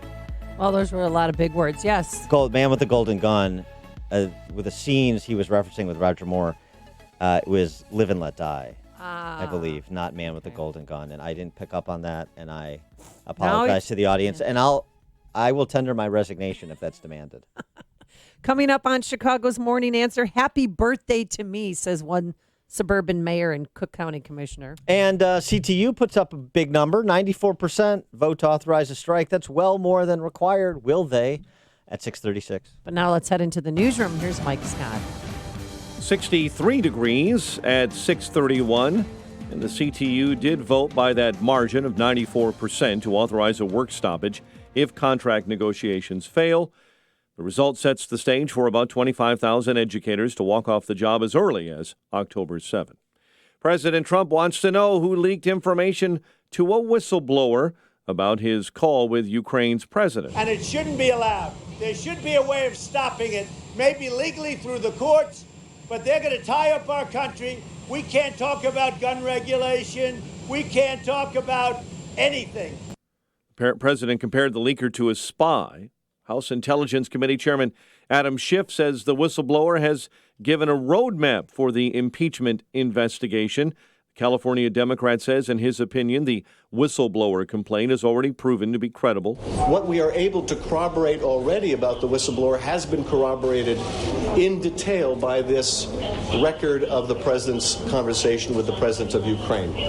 Schiff said in prepared comments, it's hard to imagine a more fundamental abuse of the office.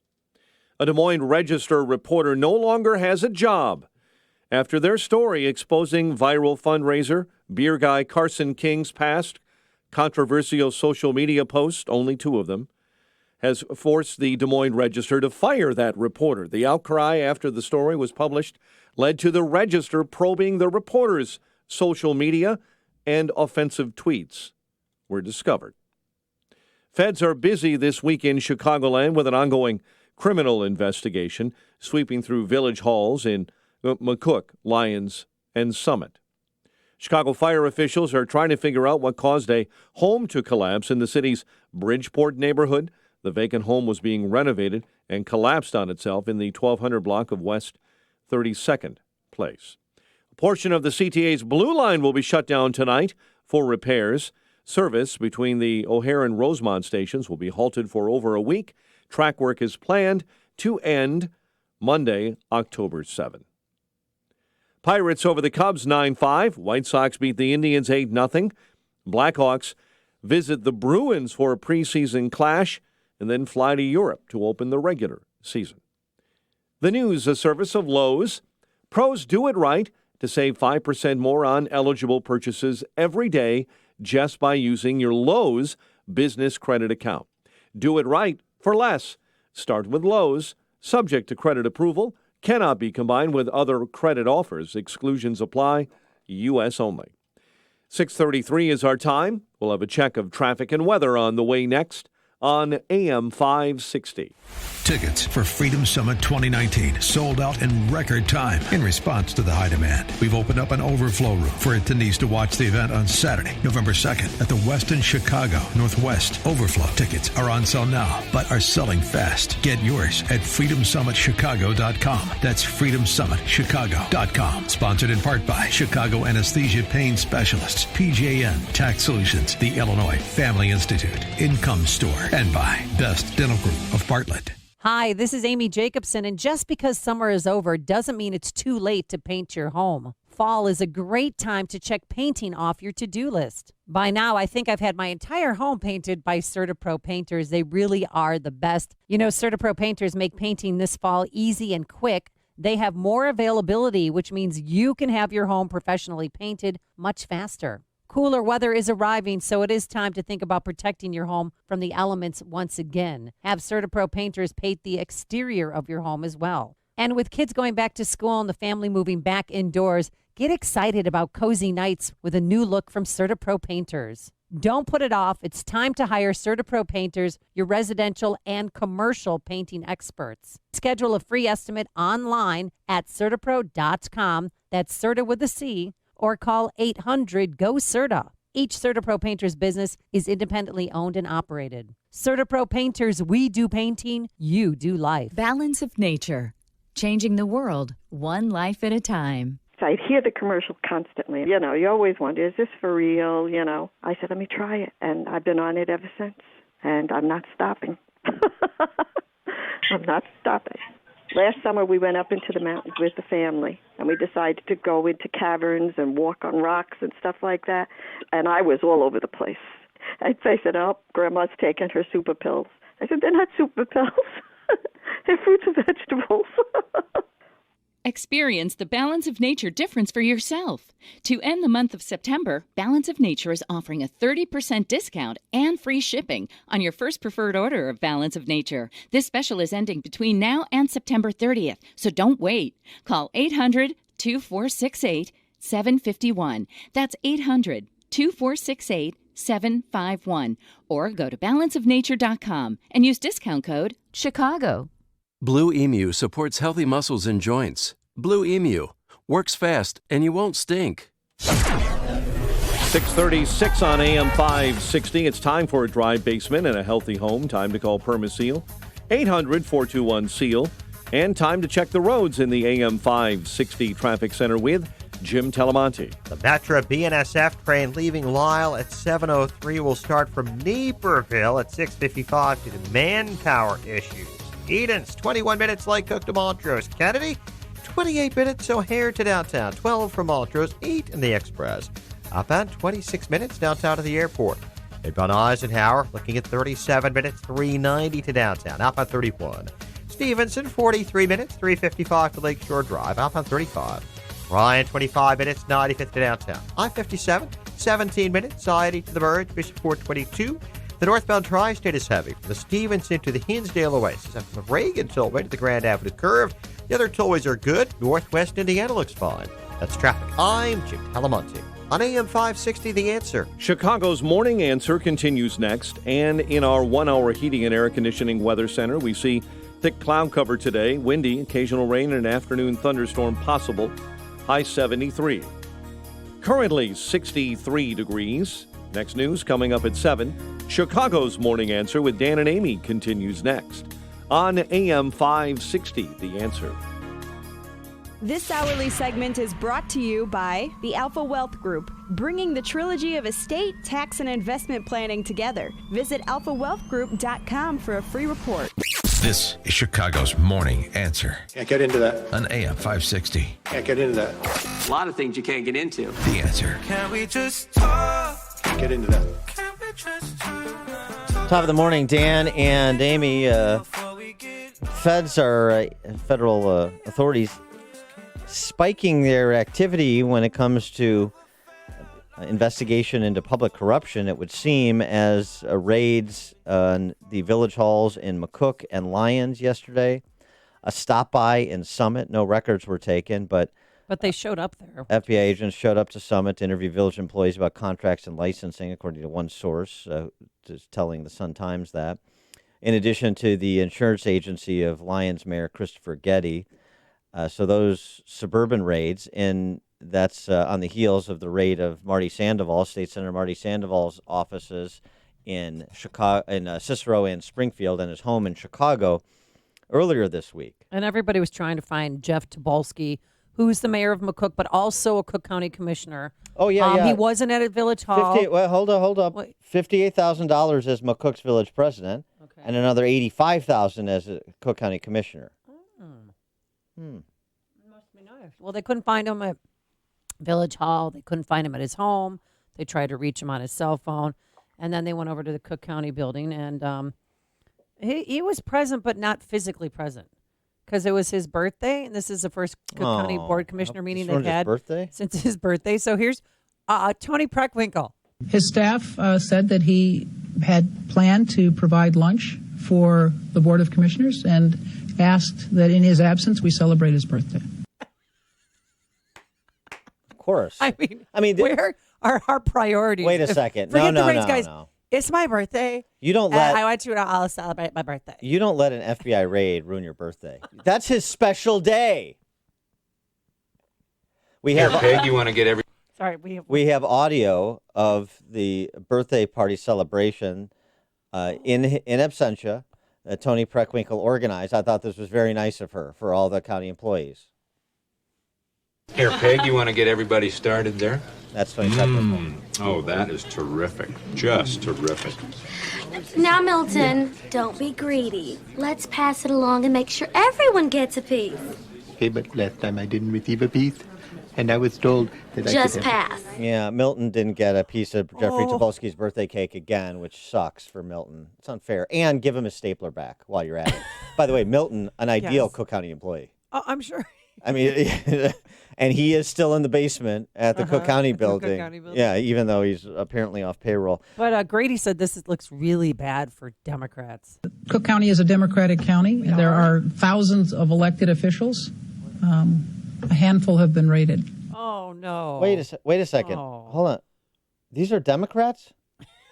I had no idea because I was reading the Chicago Press Corps accounts.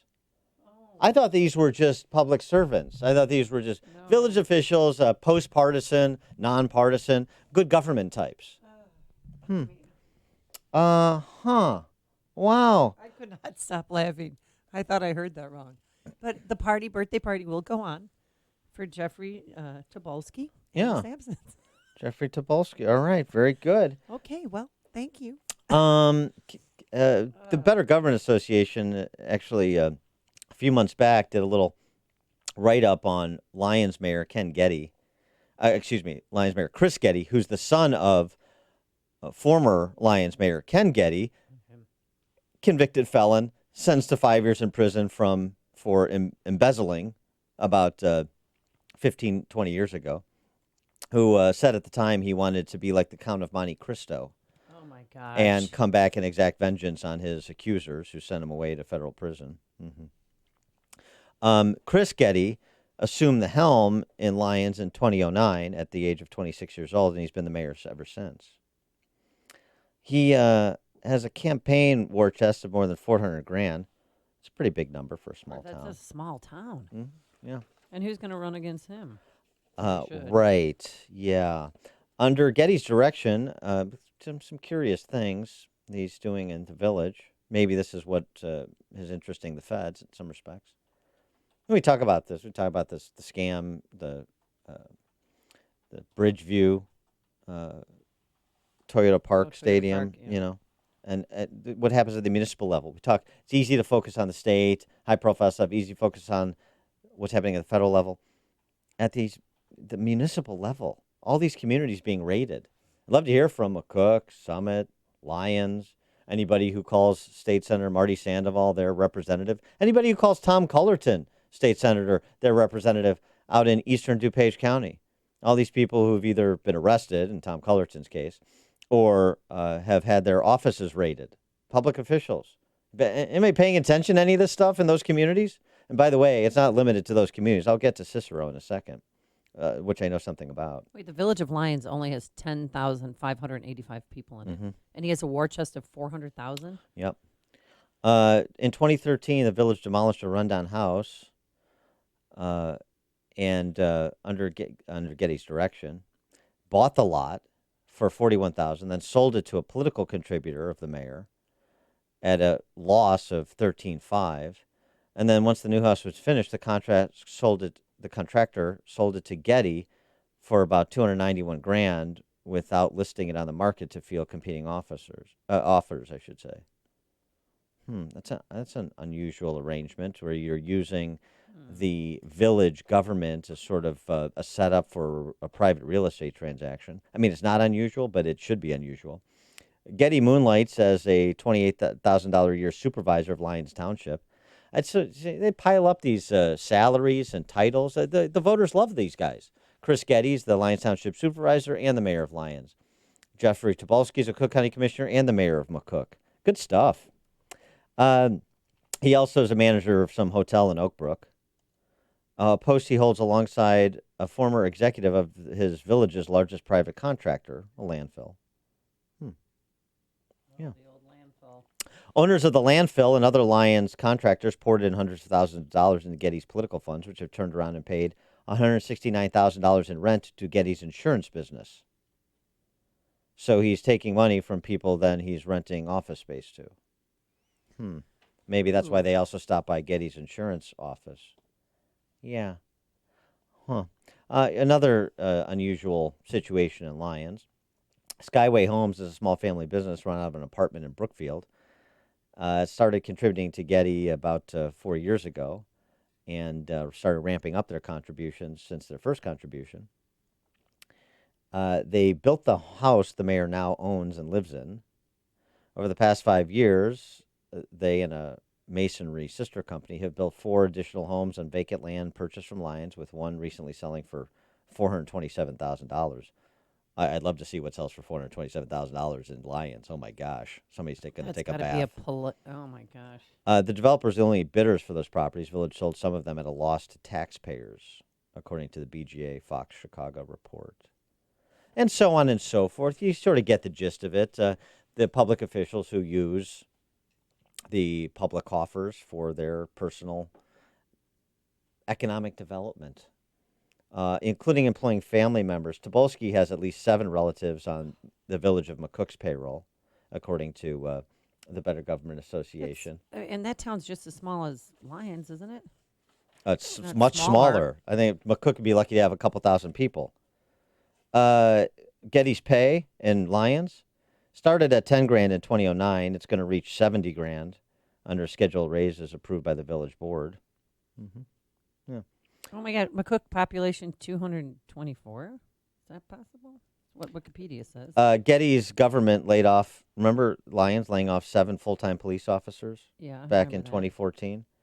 But that doesn't mean that salaries and health insurance for part-time positions for political loyalists was cut, because it wasn't. Yeah. Interesting. Getty's family insurance business has also historically benefited under Chris Getty's rule. Bars whose liquor license he oversees as liquor commissioner buy their insurance from his insurance agency, until he promised in 2011 the firm would stop the sales after this became public, sort of self-dealing, which is another feature of a lot of these political fiefdoms masquerading as municipal governments. And how much does he make as mayor of McCook? You said he's 58 as mayor of McCook. That's Tobolsky. 85 as commissioner. Getty is going to be 70 as mayor of Lyons, and he'll be another 30 round numbers as the Lyons Township supervisor. And that doesn't include, all the other side hustles they got going on, as we're describing. And then the pensions that they're going to get. Well, of course. Well, obviously, for a life of public service like this, that damn straight they're going to get pensions. Of 228 people. If you're president of student council in your high school, you're in charge of more people than that. Well, not in charge of, but represents. Cindy and Joliet, you're on Chicago's Morning Answer. Honestly, this just blows me away. I drive through McCook every single day to go to work in Cicero, and 300 people on their green and white sign that gets posted at all the villages with population. And then there's a restaurant that you go by that has restaurant signage. It's a big neon thing, and it's got to be 20 feet tall, 30 feet tall, and it has his name on it, Tobolsky's name on it. And I just thought, geez, how can you be a mayor of 300 people? What's up with that? Well, now we know. You got to, yeah. And the sign says, "Welcome to fabulous." Thanks for the call, McCook. Well, I'm not criticizing McCook, and I'm not criticizing them for having a mayor. A mayor. You don't need a mayor of 228 people. That's a joke. You could have a mayor. It can be a volunteer position. It doesn't need to be $60,000. 60 grand. And not to mention, I coach more kids than that right now. Not to mention the nepotism of Yeah. the number of family members on the payroll. And look, I've been involved in municipal government, and I've been excoriated for it, particularly during my time as a contract spokesman for the town of Cicero under Larry Dominic. And I've talked about it. I got hit and run by Carol Marine back in the day, and was criticized by paragons of good government like Bill Brady and But other. you were one of the best spokespeople, because as a reporter, I had to work with different spokespeople from different towns. And Dan, you were number one. Oh, thank you very much. Yeah, thank you. Oh, no, I'm the serious, because you were applause. easily Golf accessible clap. and you talked to us. You didn't ignore us. Well, it's a big deal. Oh, I know. I mean, You actually did your job. You as- actually showed up on the scenes. You actually worked. as It's you can amazing. as for you can us. tell from my comments on this show, I have a long-running love affair with the Chicago Press Corps. Well, when you were in charge of, or the PIO for this town of Cicero, you did a great job. Well, thank you. And but so I get it. It's like hack Republicans who don't like candidates I backed and so on and so forth. Those Cicero Dan and all these cheap shots. I can take it. Fine, whatever. I mean, it was I had a firm at the time, and we did multiple things for the town under Larry Dominic, and it's all public records. Fine, whatever. Criticize it. I'm not holding myself out as some Pollyanna who's not been in Illinois politics. I have been. I've been in a lot of places, and sometimes involved in campaigns where I misjudged the character of people or put too much hope that somebody who I was helping to elect, if they were elected, was actually going to do some of the things they said they would do. So Larry Dominic would be one of those people. Anthony DeLuca, who I helped get elected mayor of Chicago Heights back in 2003, turned out to be one of those people. An absolute turncoat. He left the Republican Party to be a Democrat state representative. He, sold his soul for 30 pieces of silver. So it happens. You make bad judgment calls. I certainly have made them on people. And but you try and just tell the truth when you can and where you can. And so I've also, with the community papers I've co-founded, we've reported on the corruption in Cicero, and it is spectacular. And I assume that with the look in West Central Cook County, the feds are clearly doing that. Larry Dominic and what's going on in Cicero will be part of that conversation, part of these investigations, perhaps the crown jewel, because there's a lot of roads that run in and out of Cicero when it comes to West Central Cook County politics and state politics, let me tell you. So, and I'm not Joe Biden the fabulous here. I'm not holding myself out as a hero in this story by telling what I know to be true. I'm just describing this because I have the opportunity to do so on a platform, and so I should. And it's partly, I would say, more penance than anything that I expect congratulations for. Larry, who is, a gentle guy, but put a lot of bad people around him, starting with this town attorney, Mike Delgaldo, who does all kinds of business with Mike Madigan, who is in bed with other slimy municipal attorneys like Bert Odelson. You want to talk about fake news? They run these little fake newspapers.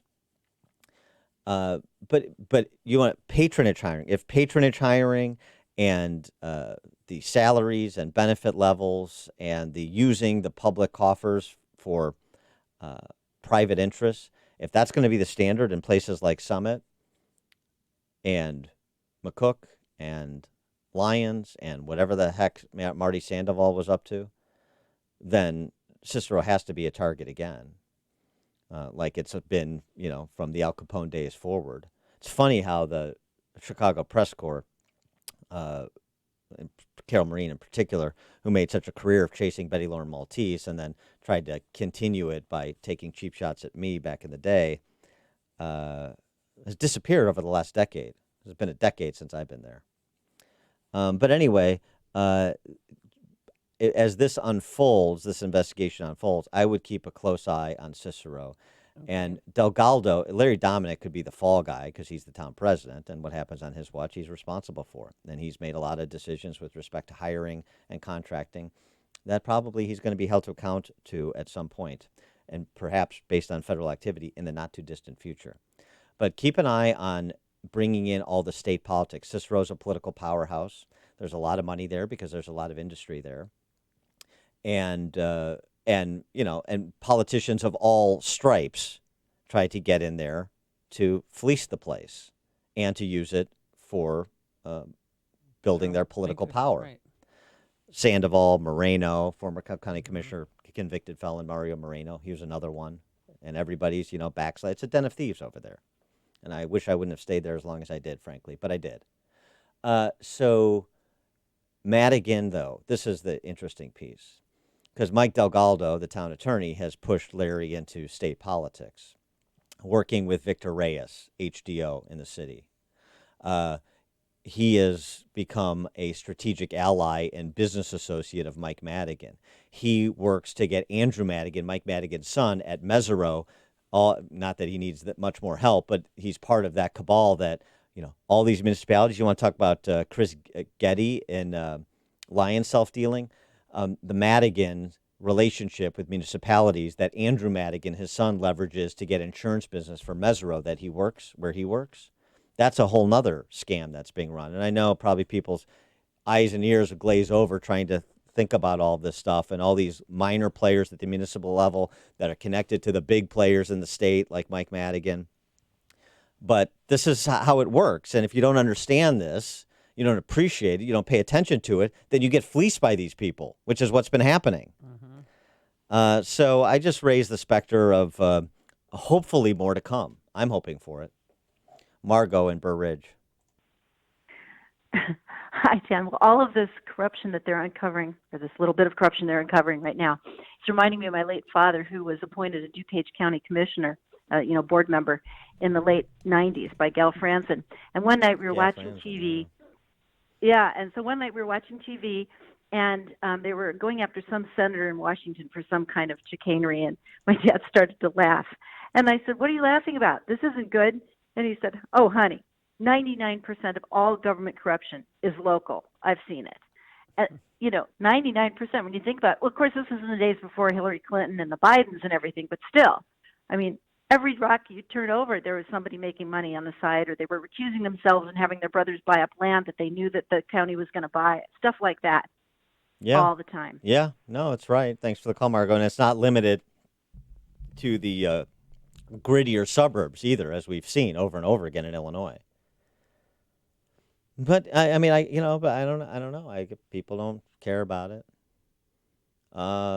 Sometimes they do. The revolt that took place in Orland Park to throw Dan McLaughlin out a couple of years ago, put Keith Pekow in after 24 years as mayor and basically no electoral competition for more than 15 years. When he tried to triple his salary or quadruple his salary to triple his pension, and people got wind of it, they threw him out. So, I don't. So there's some hope? Well, I guess. Sort of locale to locale. I don't have a lot of use for the BGA because they take the easy targets, the low-hanging fruit, and they have a lot of sacred cows that are the real. They steal your work. But they're also sort of in the tank for political kingpins. Andy Shaw, when he was there, would never challenge the fifth floor at City Hall. So how much of a good government group can you be if you're just picking off, the corrupt local yokels in some of these little hamlets? That's fine, but it's not enough. But this is fine, good work here, and they're raising the profile on Getty and Lyons, and obviously the feds are raising the profile on all kinds of Democrats running around Cook County. But I suspect they'll just be replaced by other Democrats who will, offer a proper grace period and then continuing doing the same things their predecessors were doing. Listen to podcasts of Dan and Amy from the AM 560 mobile app. Download it today at 560theanswer.com/mobile. Message and data rates may apply. Individual results may vary. Exclusions apply. But hey, I'm buying a huge flat screen TV so I can finally see it without my glasses. Why not just get LASIK at the LASIK Vision Institute? That's what I'm doing. My glasses and contacts are a pain. I'd love to finally get rid of these, but who can afford LASIK? You can.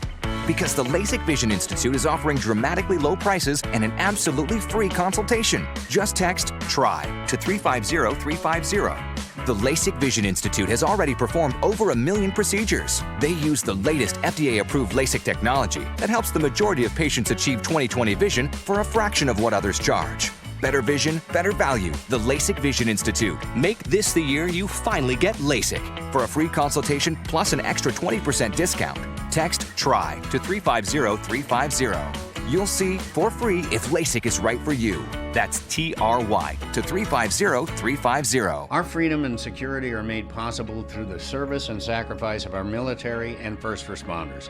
The Gary Sinise Foundation provides many outreach programs supporting these brave men and women. Join us. Donate at GarySiniseFoundation.org.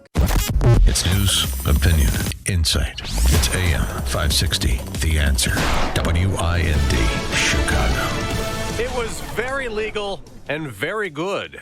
I'm Dave Anthony, Fox News. President Trump just tweeted out about his call with Ukraine's leader, again writing the probe into it is another witch hunt.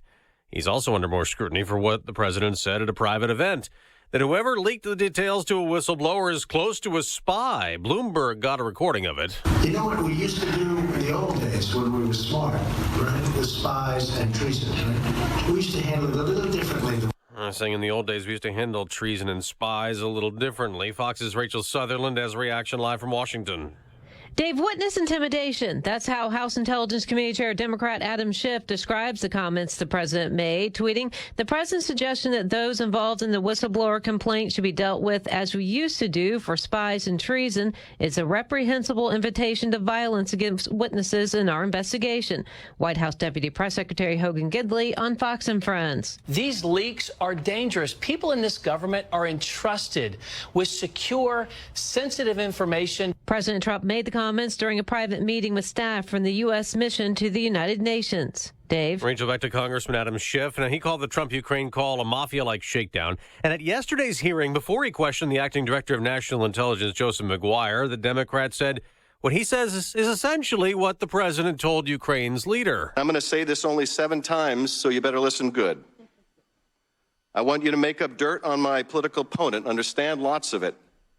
On this and on that. Now, Schiff was not reading the transcript of the call. It was his interpretation. The president just tweeted, "It was fraud, making me sound horrible and guilty," adding Schiff lied to Congress and should immediately resign. As for the whistleblower, the AP and the New York Times report it's a CIA employee who was assigned to the White House. America's listening to Fox News.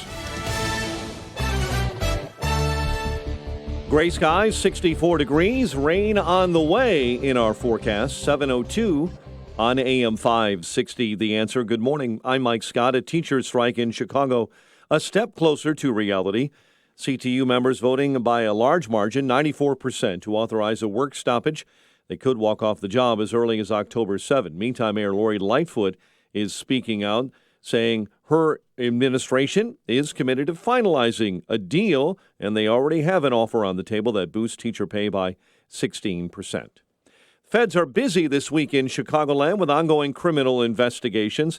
Federal agents raiding several village halls in the suburbs, including McCook, Lyons, and Summit.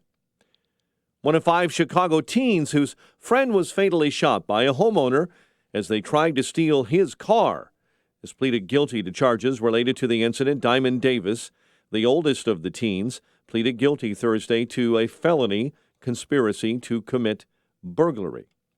The new director of ICE in Chicago, highly critical of the city's sanctuary city ordinance aimed at protecting illegal immigrants. Speaking yesterday, Robert Guadin blasted so-called sanctuary city rules for enacting policies that prevent local law enforcement from handing over the most heinous unauthorized immigrants in their custody to ICE.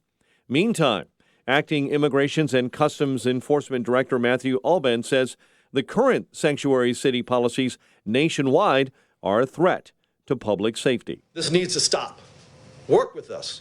Find a way that we can jointly prevent murders, pedophiles, rapists, drug dealers, and domestic abusers from being released back into our communities. Guadin says in Chicago, ICE is forced to pursue targets in public places if local police will not help them.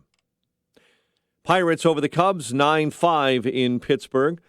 Daniel Palka with 2 home runs. White Sox blanked the Indians 8-0 at Guaranteed Rate Field. College football tomorrow, Northwestern at 9th-ranked Wisconsin, and our NIU Huskies visit Vanderbilt with a kick time of 11 a.m. here on AM 560. The news service of Circle K. You know what the price of gas is right now. It doesn't matter how many dollars and who cares cents. Get the Easy Pay card at Circle K and save 30 cents a gallon on your first 100 gallons. Then save 6 cents a gallon on every fill-up after that. Sign up in-store and visit CircleK.com/EasyPay for details. 7:04 and a check of traffic and weather on the way next on AM 560. Dennis Prager believes the truth may be the answer. Justin Trudeau has these pictures come out. If he had courage, he would say, I am sorry I did it, but it was not something I was aware of as wrong at the time, nor was it meant with malice. What if he did say that? What would happen? What a refreshing thing, truth from a leftist. The Dennis Prager Show, weekdays at 11, right before Sean Hannity at 2 on AM 560. The Answer. All money managers might seem the same, but while some give their clients cookie-cutter portfolios, Fisher Investments tailors portfolios to your goals and needs. Some only call when they have something to sell. Fisher calls regularly, so you stay informed. And while some advisors are happy to earn commissions whether you do well or not, Fisher Investments fees are structured so we do better when you do better. In other words, we're on your side. Maybe that's why most of our clients come from other money managers. So if you're in or nearing retirement, talk with us and find out why investors are switching to and staying with Fisher Investments. Fisher Investments. Clearly better money management. Investments in securities involve the risk of loss. Visit us at FisherInvestments.com to find out what we can do for you.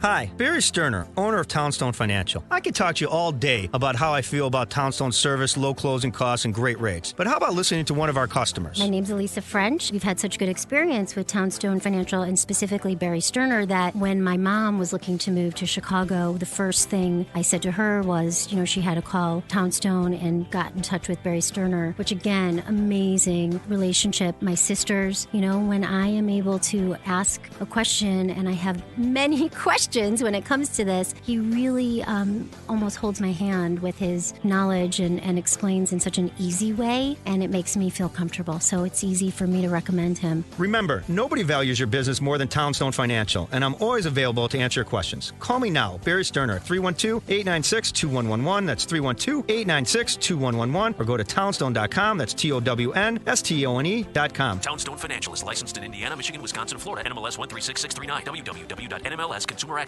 Equal housing lender. Hey, Chicago. Geico now has even more ways to save you money. Kevin, your local Geico agent, is ready to deliver the personal service you need with savings you love. Stop by his local office on Cicero Avenue or call 773-582-8888 for Kevin, your local Geico agent. 7:07 AM 560 traffic center time. Here is Jim Telemonte. In Chicago Ridge, Harlem Avenue is closed between 103rd and Southwest Highway due to a crash and fuel spill. Tri-State Tollway delays are northbound from the Stevenson to 47th and from the Reagan Tollway to Lawrence. Northbound Veterans Memorial, it's a bit tight. 75th to the Reagan Tollway. Eden's 23 minutes, Lake Cook to Montrose. Kennedy, 40 minutes, O'Hare to downtown, 20 from Montrose, 22 on the Express, outbound 33 minutes to the airport. Eisenhower, 47 minutes, 390 to downtown, 32 from Manheim.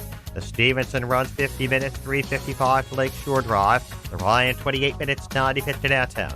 I-57, 20 minutes, siding to the Verge, Bishop Ford, 30. That's traffic. I am Jim Calamonte. On AM 560, The Answer. Chicago's Morning Answer continues next. Your official Chicagoland weather forecast from the 1 Hour Heating and Air Conditioning Weather Center and our meteorologist, Steve Williams. Clouds and windy, occasional rain and a thunderstorm possible this afternoon, the high 73. Periods of rain, thunderstorm this evening, then cloudy tonight, low 60. Cloudy day tomorrow with a shower or a thunderstorm, the high tomorrow at 64. I'm Steve Williams on AM 560, The Answer. 63 at O'Hare. Next news, 7:30. Chicago's Morning Answer with Dan and Amy continues next on AM 560, The Answer. This hourly segment is brought to you by Real Estate Revealed with Randy Barcella, Sunday mornings starting at 8. This is Chicago's Morning Answer with Dan Proft and Amy Jacobson on AM 560. The Answer.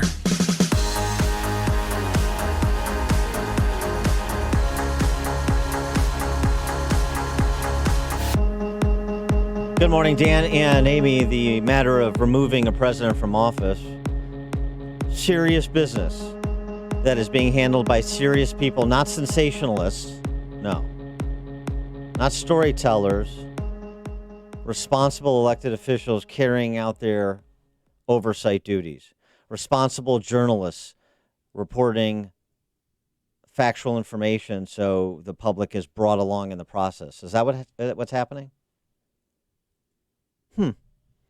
Tucker Carlson has a pretty good answer to that question. His show last night put together a nice montage for us, or his producer did. I don't think Tucker was probably cutting up the clips. He was all over. But spent all day working. Yeah, right.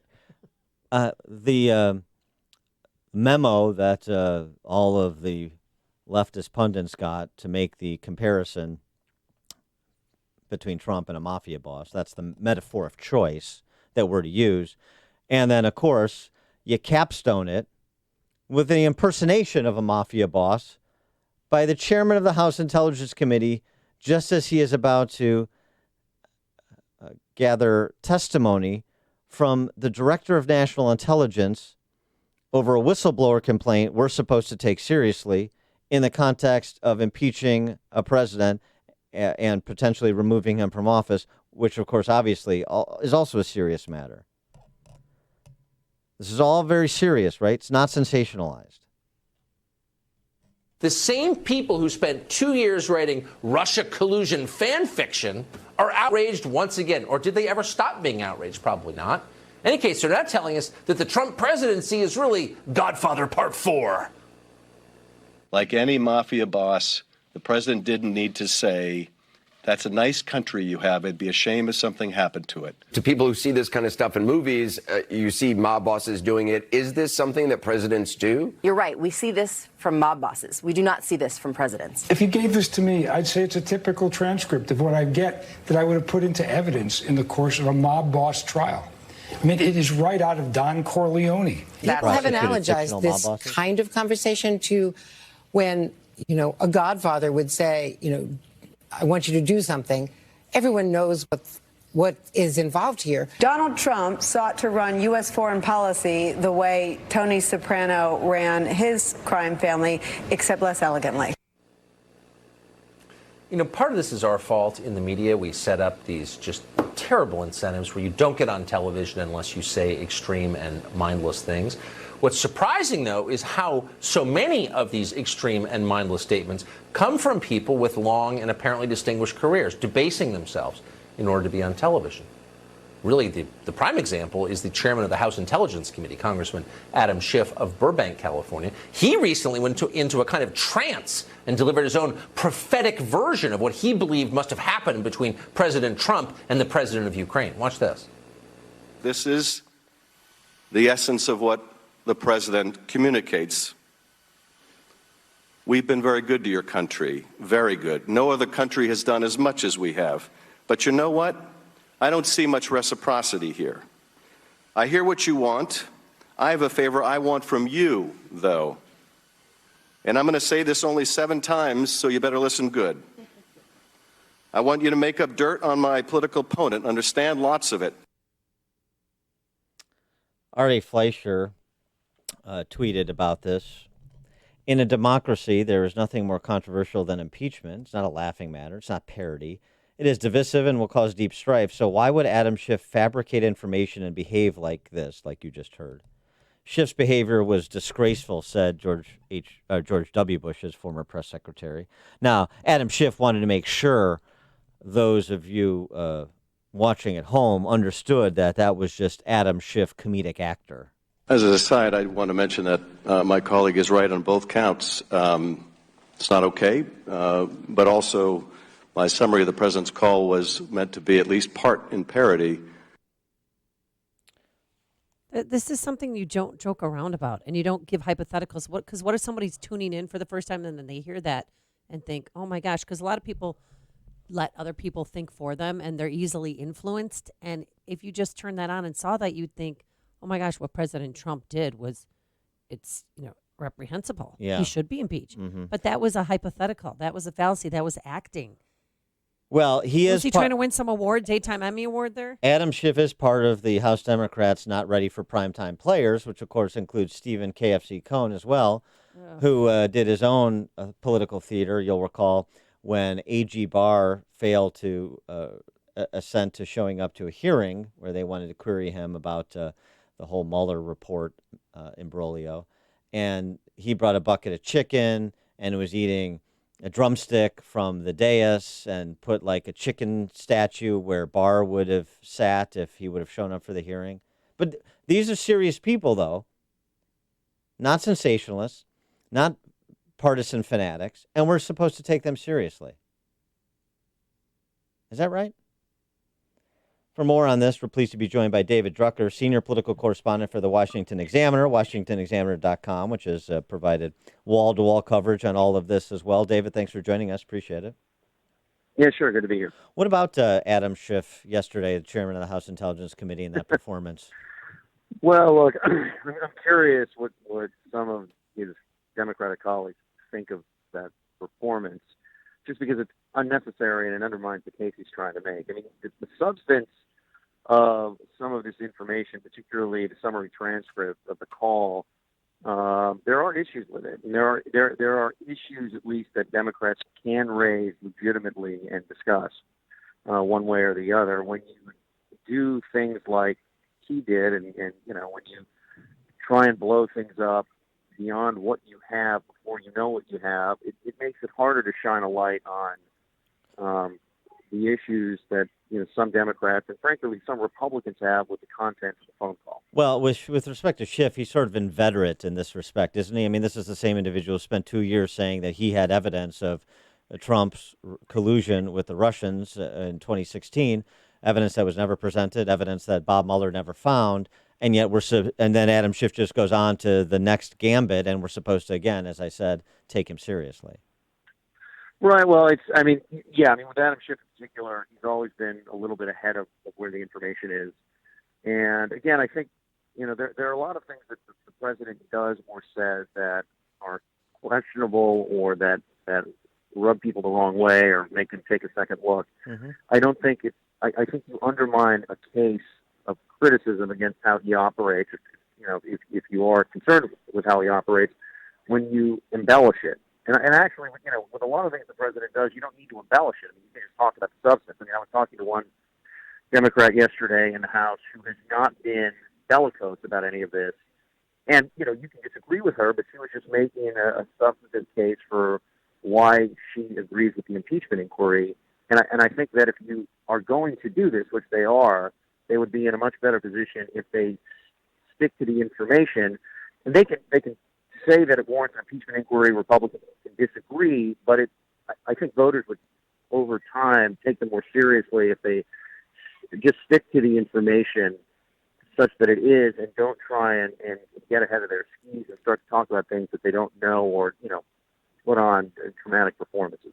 And with respect to the impeachment inquiry, Nancy Pelosi's pronouncement earlier this week, and now we've got the release of the call, or the release of the whistleblower complaint.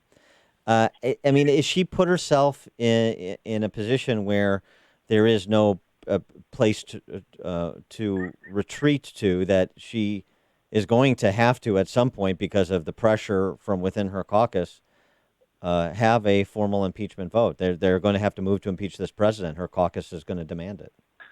Well, I tend to think that based on how what motivated the Democrats that were not in favor of impeachment to then become in favor of impeachment, combined with where the progressive base of the party was, I have a hard time seeing how they don't vote to impeach. Even though some of the more serious members of the Democratic caucus are discussing this as an investigation that they hope brings about evidence that will then determine whether impeachment itself is warranted. warranted or not. I just don't see how they don't end up doing it based on their view of the information that moved them to this point. You know, and I think Nancy Pelosi has been wisely cautious about impeachment all along. I think this reminds me a little bit of when House Republicans decided to try and defund Obamacare with a government shutdown.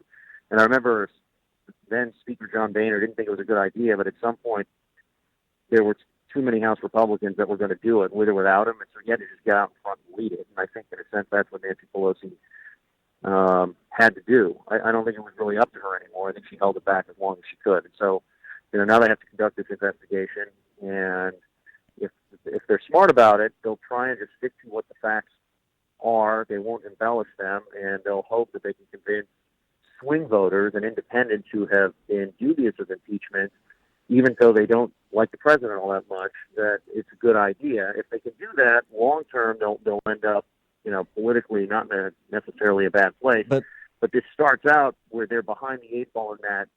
Until now, and all the data we've had, the persuadable voters, even if they don't like Trump, have not thought impeachment was warranted. And the other problem is that, you know, they got out over their skis already. I mean, not only with the calls for impeachment, the gotcha calls earlier this week before the transcripts were released. So they're making these calls not knowing what's actually contained, not having read them at least, just sort of rumor and innuendo. But then Nancy Pelosi says, and this was a quote from Pelosi that Devin Nunes read in his opening statement yesterday at House Intel, that, you know, basically, Groucho Marx style, these are our impeachment charges. If you don't like them, we have others. And she still has the Durham report to potentially contend with that may have probative information on this topic, too. Yeah, look, I mean, I think Democrats would have been better off as a political matter broadly, although their own base would have really been pushing them. But if they had let the transcript come out, let the whistleblower complaint come out, let more evidence come out, and let the focus be on that, right? So everybody's just discussing what Trump did, whether it was right or wrong, and then you move to impeachment. So what's happening right now is Republicans are able to say, yeah, but this doesn't warrant impeachment, and the argument is really half about the president and half about the wisdom and justification of impeachment. And so I think it's a little bit harder of an argument at the outset. And now they have to make the case. I mean, I would say that, you know, there are issues with the transcript, and they can make that an issue. It's just, can they reach the bar of convincing a majority of voters that it is impeachable? That is a challenge for them. He is David Drucker, senior political correspondent for the Washington Examiner, WashingtonExaminer.com. David, thanks for joining us. Appreciate it.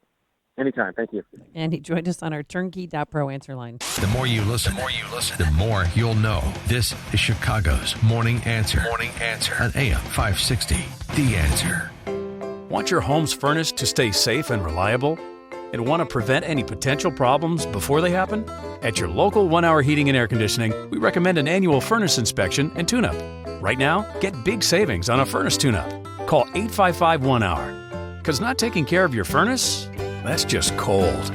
Your comfort is just a call away. Call 1 Hour. Terms and conditions may apply. Call for details. Independently owned and operated. Licensed in the respective state or county. I've been telling listeners for years about the benefits of Northridge Prep. Now I'm thrilled to talk about their sister school, Willows Academy. Willows Academy is an all-girls college preparatory school for girls grades 6 through 12. Willows Academy has been educating female leaders for 45 years. What do you want for your daughter during her critical development years? A supportive environment, yes. Positive female role models, yes. Solid, lasting friendships, yes. Willows Academy provides all that, plus a challenging academic curriculum that's structured to help her succeed. Willows is a place where young women can safely spread their wings and learn to soar. At an open house on Sunday, November 3rd, find out why Willows is one of the top all-girl high schools in Illinois. Discover the Willows award-winning arts and athletics. Learn about their top-notch academics, which resulted in last year's graduating class being offered $6 million in college scholarships. To register for the Willows Academy November 3rd open house, visit their website, willowsacademy.org. Again, November 3rd open house, the website, willowsacademy.org. We're back on TV and bigger than ever. Folks just love our incredible deals. Just yesterday, I got attacked by paparazzi. Really? But I think the groupies are the worst. Wait, groupies? I know, right. All the Highland Park groupies we have now. I think you're sniffing too much tiger air. I think you're right. Right now, lease a 2019 Fusion SE 4-door with AC and Ford Sync for just $325 a month and 0 down. Highland Park Ford Lincoln Superstore. We're Al and Marty. Deal with us. And deal with this. The weather is changing. It's getting colder outside. It's cold out this morning and darker earlier, and soon the leaves are going to be starting to fall. Yes, autumn has arrived, and for many, that may mean a drop in your energy level. Maybe you're having trouble sleeping, or maybe you have seasonal allergies. No matter how you're feeling, I know that you're not getting enough fruits and veggies in your diet. Pumpkin spice in your latte doesn't count as a vegetable. So it's time to get healthy. Do what I started doing, and that's take Balance of Nature. With just 6 capsules of Balance of Nature, you're getting 10 servings of 31 fruits and veggies. You know, I know that you hear stories here all the time on this radio station about how people's lives have changed by taking Balance of Nature. The next story could be yours. But you've got to order Balance of Nature today. And now until the end of September, which is coming up quickly, Balance of Nature is offering a 30% discount and free shipping on your first preferred order of Balance of Nature. This offer, again, will end on September 30th, so do not wait. Call 800-246-8751. That's 800-246-8751. Use discount code Chicago or go to balanceofnature.com. Discount code Chicago. Nothing speaks louder about an auto dealer than a happy customer. And at Joe Cotton Ford, they have many. I had a 2001 Excursion, was about 6 months old. We got T-boned, $29,000 worth of damage, bent the frame. After a few months, got it back from you guys, and it actually drove and rode better than when I got it from the factory. Well, service visits are always top-notch. You know, your service department, starting with Dave and going down all your service riders, are just amazing. Another reason why folks keep coming back to Joe Cotton Ford. It's Truck Month at Joe Cotton Ford. Get a great deal on an F-150, the best-selling truck for 42 straight years. Joe Cotton Ford has over 40 F-150s to choose from, with up to $15,000 off XLT crew cabs. All built Ford proud, built Ford tough. All incentives applied. Stock number T9205. Celebrate Truck Month at Joe Cotton Ford, Gary and North Avenue in Carroll Stream, or at joecottonford.com. joecottonford.com. AM 560. The Answer. Dan and Amy, the Chicago Teachers Union, put up a positively Soviet number, 94% vote total, 94% voting to strike. As soon as the first week in October, Jesse Sharkey, the head of the Politburo there at CTU, explaining. We need staffing in areas like nursing, for social workers, and for special education services. We need enforceable caps and class size. And yes, we need pay and benefits too, but pay and benefits alone are not enough. We care deeply about the learning and working conditions in our schools. So we want everything. Yeah. Well, no, my inside sources say that pay and benefits are fine. They just want in writing that they're going to have extra resources, meaning social workers at certain schools. Because Lori Lightfoot said she would provide that. They just want to make sure that it's in writing. But I think that this is all smoke and mirrors. This is all political theater. There will not be a strike. Well, you understand the implications of providing in writing that you're going to provide additional resources, hire the personnel that's demanded. That's not like a minor, oh, hey, just put that in writing. Then it's an enforceable contract that you can lodge grievances over. So those are real dollars that have to be spent on real people that you would be committing to hire. So that's not a small thing. I don't know where this magical money is coming from. Well, right. Because every social worker, every nurse, it costs money.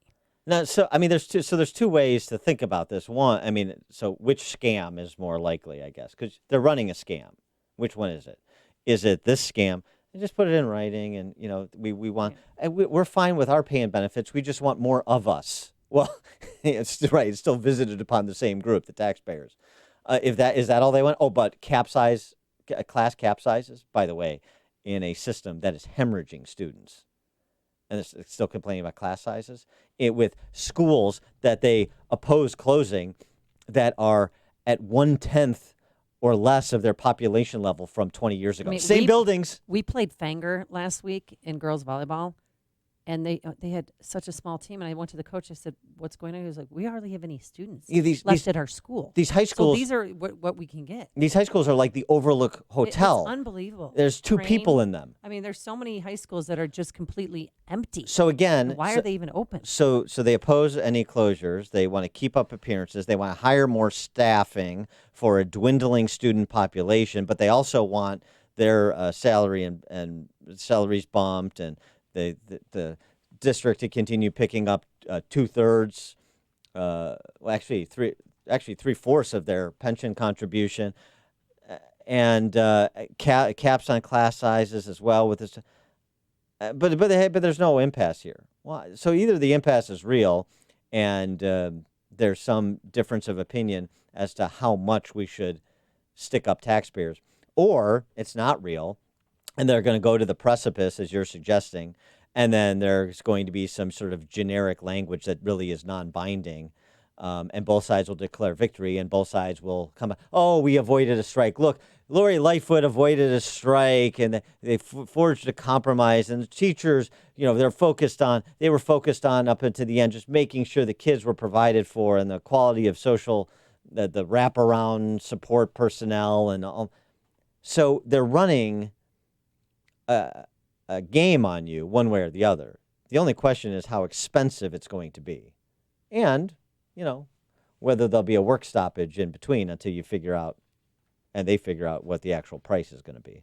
Coming up on Chicago's Morning Answer, 5-year-old boy with autism accused of sexual harassment for hugging. Yes, this is the world we live in at 7:37. And it's not okay.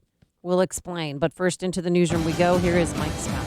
64 degrees, partly sunny skies. A teacher strike in Chicago, a step closer to reality after CTU members voted by a large margin to authorize a work stoppage if contract negotiations fail. Few security experts are critical of the White House for using a special computer to store the president's phone calls with foreign officials. The anonymous whistleblower who filed the complaint against the president said transcripts of the president's call with the Ukrainian president were moved to a computer used for highly classified material.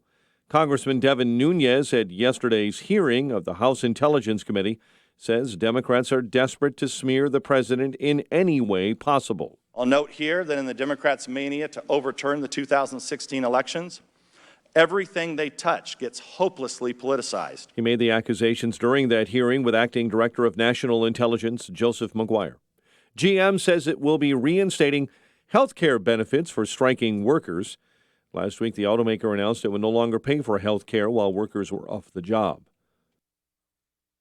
Senate Majority Leader Mitch McConnell wants to see progress on the U.S.-Mexico-Canada trade agreement this fall, but he says they're still waiting on House Democrats to take action. Feds are busy this week here in Chicagoland with ongoing criminal investigations, raiding several suburban village halls yesterday, McCook, Lyons, and Summit. The activity may be tied to Tuesday's raid as well on the home and offices of Democrat State Senator Marty Sandoval and wider investigations. One person is in custody after a Chicago police officer was shot with a paintball gun on the south side. The on-duty civilian-dressed officer was standing on the sidewalk conducting an investigation yesterday in the 5800 block of South Loomis when someone in a van opened fire with that paintball gun. Responding officers then chased down that van at 113th and Vernon. Pirates over the Cubs, 9-5. Cubs head on to the Cardinals to play out the string this weekend. White Sox shut out the Indians 8-0 at Guaranteed Rate Field, quashing the Indians' slim playoff hopes. The news service of LifeLock with Norton. No one wants to wake up to find they're the victim of identity theft or malware is compromising their smartphone. LifeLock with Norton now includes protection for your identity and devices. Limited time offer. Get 30% off your first year. Ends October 6th. Join at lifelock.com. Use promo code RISK. 7:33, a check of traffic and weather on the way next on AM 560. Sean Hannity's tired of the double standard. They only care about Russian interference if it can be tied to Donald Trump. If they cared about obstruction, they'd be all over the bleach bit, the hammers, and the deletions. If they cared about the rule of law, they would have been all over the Espionage Act and top secret classified information on Hillary's server. The Sean Hannity Show. Afternoons at 2 on AM 560. The Answer. Signature Bank is Chicago's fastest growing independently owned business bank. It's a bank where relationships still matter. Signature Bank knows your name and your story. I'm Dan Proft, and I know this because Signature Bank is my business bank. I'm Larry Nora, founder and CEO of UStore It, a network of award-winning self-storage facilities in the Chicago area, and a customer of Signature Bank. We've developed over 70 storage centers throughout the city and suburbs, and our business continues to grow. We need a bank who understands the neighborhoods and communities where we are making investments. We found that in Signature Bank. They know this city and its neighborhoods because they are based right here in Chicago. Finding a local banking institution like Signature Bank has been critical to the success of UStore It, and we look forward to a long-term relationship. Signature Bank is looking for their next success story. To learn more about turning your business vision into reality, visit signaturebank.bank. Signature Bank, helping local businesses succeed. Member FDIC, Equal Housing Lender. Balance of Nature, changing the world one life at a time. One thing that is phenomenal, I had a very strong numbing sensation in my left shoulder, and it was getting worse and worse. And when you're getting older, things like that don't go away. They just don't. Well, guess what? It's gone. Totally gone. And I can only attribute it to fruits and veggies, because there's no way that something like that is going to just plain be Gone, gone. No way. Experience the Balance of Nature difference for yourself.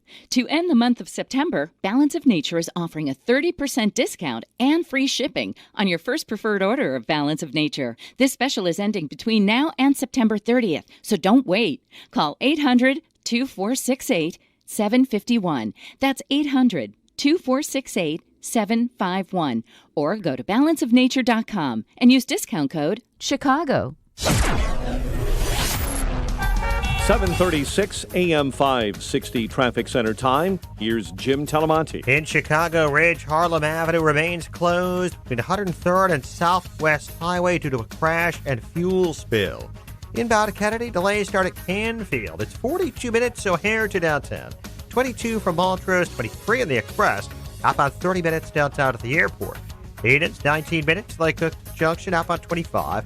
Eisenhower, 390 to downtown. It's 50 minutes, outbound 37. Stevenson, 56 minutes, 355 to Lakeshore Drive, outbound 38. Bryan, 30 minutes, 95 to downtown. Northbound Tri-State delays are from the 83rd Street toll to 47th, and from the Reagan Tollway to Lawrence, northbound Veterans Memorial, out into the Reagan Tollway and Army Trail to Lake. The other tollways are good. That's traffic. I'm Jim Talamonte. On AM 560, The Answer. Chicago's Morning Answer continues next. Your official Chicagoland weather forecast from our 1-hour heating and air conditioning weather center. Windy today, occasional afternoon rain, maybe a thunderstorm. Some of that rain could be heavy, and a high of 73. Currently 63. Next news at 8. Chicago's Morning Answer with Dan and Amy continues next on AM 560, The Answer. Make sure to check out the Income Store live video stream of today's show right now at 560theanswer.com. See Michelle Malkin, Sean Hannity, and Laura Logan at Freedom Summit 2019. Tickets on sale now at freedomsummitchicago.com.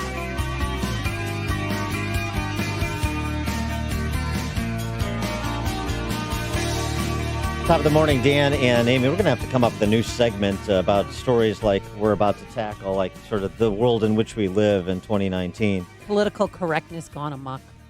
Political correctness gone amok is redundant. Yeah. The family of a 5-year-old boy with autism claiming in Chattanooga, Tennessee, claiming he was treated as a sexual predator for hugging and kissing a fellow child on the cheek. Yeah, he's in kindergarten, and again, he's autistic, and they're accusing him now of sexual harassment. Here's his mom. I was sick to my stomach because, first of all, I didn't understand, he's a 5-year-old, he's a child. The teacher called me, and she said, you need to have a talk with Nathan about boundaries. Did you ever kiss or hug anybody? I mean, he No, wasn't making out whether he kissed her on the cheek. The issue here now, the school is disputing the characterization by Summary Putnam, who's Nathan Putnam's mom. Well, they called her, saying that it was not a hug or kiss that prompted the school to contact the family. Also, at no time did the school administration punish their child or treat the incident as a discipline issue. Moreover, no one at the school sought to label the child as a sexual predator. That's all well and good in terms of a statement. Here's the unfortunate problem with that statement. Right. It doesn't take into account that a report was sent to the State Department of Children's Services over whatever it is Nathan did. And according to the mom, they said that it was sexual harassment. He doesn't even know what sex is. If you don't understand how autism works, you think he's acting out or being defiant, but that's not the situation. Or if you don't understand how a 5-year-old works, even if he didn't have autism. Or even a 6-year-old. Remember earlier this week we talked about the 6-year-old who was arrested and booked and fingerprinted for kicking somebody? Right. Well, that overzealous security guard at the school has been fired, so that's good. The school board, of course, at the school, saying they're bound by privacy laws to discuss the specifics of what happened in the classroom. Yeah. Here's the problem with the school's position. Not only do you have that report filed, you are disputing the characterization without, and then handcuffing yourself without the ability to provide the additional information. And what additional information could you provide that would have necessitated filing a report with the Department of Child Services, the state or local Department of Children's Services? Yeah. How does that work? This is not something that you can't handle a 5-year-old internally. I mean, unless he was posing an imminent threat or doing something that triggers a reporting requirement, like a legal reporting requirement. But they didn't say that. They didn't say, we can't tell you what it was, but what he did triggered a reporting requirement that we are lawfully bound to comply with. No, they didn't say that. This sounds like a COIA by a school board to protect an overzealous teacher that can't handle a classroom and can't handle a 5-year-old or the school in general, school personnel in general. This whole sort of farming out children, I mean, barely above the toddler level, to authorities rather than parents, working in conjunction with school officials. Boy, I'll borrow a phrase I just used to describe CTU. It's so Soviet. It's so disturbing to me. And it's beyond the fact patterns in any specific case. It's the state intervening between parent and child. I can't say it enough. And some schools aren't equipped to handle special needs kids either. And that's a problem. They should identify that. Because he's autistic. And how many autistic kids are in the classroom? Do they know he's autistic? Did they know that? Well, they obviously know he's autistic. Well, now they do. Yeah. Well, they obviously knew that, and of course they knew it.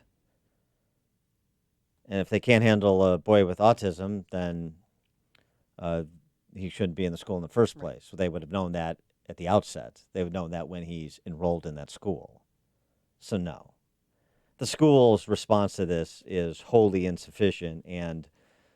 Maybe not just as disturbing as that 6-year-old girl who was handcuffed and fingerprinted and had her mug shot taken over kicking somebody in school. Do you know she had to stand on a booster to take that mug shot? I mean, it's so ridiculous. Dawn in Plainfield, you're on Chicago's Morning Answer. Good morning. The reason they're doing this is because they blame the child. So there's a section of the IEP where they ask, does a child's behavior impede their learning? And they blame the child, and it's wrong. So from my experience, it's not the child's behavior that impedes their learning, but it's the school environment. And here's why. It's because the school district or the school unions, they create this cookie-cutter school environment. So children with autism, it's hard for them to perform in schools where there's 25 kids in the classroom. To Amy's point, IEPs are supposed to be written based off a child's unique needs, but they're not. They're written based off a school district's budget. So my question is, good point. I am not against unions. I'm not against that, but I'm against how they've acquired their power. So my question is, when is the time for parents to have a platform to say, here's what we would like to see in our schools? And I think it's really time. Thank you so much for taking my call. Thanks for the call, Dawn. IEP, for those not familiar with the acronym, Individual Education Plan, that is required for children that have special needs. Mark in Plainfield. Good morning, Dave and Amy. This is just another perfect example why we should outsource education in the Catholic where you get twice the education for half the price. Perfect example, Bennett only costs $10,000 a year, whereas Chicago is probably twice that. As to my point, this is how crazy the left is. They'll raise holy heck over a 5-year-old hugging and kissing a classmate. But if that classmate was pregnant, they'd do everything they could to get that girl an abortion behind the back for the parent. Thanks for the call, Mark. Moving from the 5-year-old to 5th graders. Oh, yeah, in southern Indiana. I mean, Mike talked about this real briefly, but this is unbelievable. Because we all know that young love doesn't last, but relationships in 5th grade have become such a distraction that the school district sent home a letter to parents to sign to say that their 5th or 6th grader will stop dating their potential love interest. It's his best friend. Like, he talks to her every day. They hang out outside of school. They don't hold hands. They don't kiss. There's none of that. It's completely innocent. It's unhealthy. He should be playing sports with the boys. That's Brianna Bauer. Her 10-year-old son, Aiden, has a girlfriend, and they're still dating. They were given Tuesday and Wednesday to make sure that relationships have ended. To have that deadline is crazy to me. We're so protective of our children that we don't want them to hurt by having a broken heart. That's how you heal. That's how you grow character. Excuse me, that's not. Excuse me. What? Yeah, in the immortal words of the rock band, yes, owner of a lonely heart, much better than owner of a broken heart. Well, here's Aiden, who has to break up with his girlfriend of 2 weeks, Stan. It was right before recess. A lot of my friends went out and told a lot of their boyfriends and girlfriends that they had to break up. And that made them a lot of sad. And I didn't understand why. Yeah, toughen up. No, that is ridiculous for a school to come out a letter and have parents sign it to say that your son or daughter cannot have a boyfriend or girlfriend in 5th grade because it's become too much of a distraction. That is none of their business. That's called life. You break your heart early, you grow from it. No. I still have a letter that my parents signed. Saying what? That governs me till the age of 55, saying I'm not allowed to date either. So if anybody, I can't. All right. Well, the mom's being defiant. Let's speak to our children about heartbreak and how to deal with these emotions instead of shunning away relationships in general. Sure. We've all had elementary school relationships, and we got through school, and we're fine. You don't speak for me. And then we can also have a little discussion of the stalking laws, too, in terms of how you have to, you deal with the breakup and the heartache. 5th graders cry; they're emotional. That's just you shouldn't be part dating. of life. Should you be dating in 5th grade? They're not going out on dates. She said they didn't make out.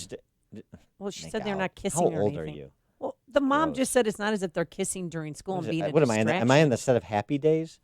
Did Peyton and Eli? Did they date as 5th graders? Not date, but you have little crushes and exchange notes. No, Yeah. I'm not. Well, I'm not familiar with that. I don't know. I hear what you're saying. That's not been my experience. You didn't get anything in your mailbox that you made out of a shoebox. You didn't get anything.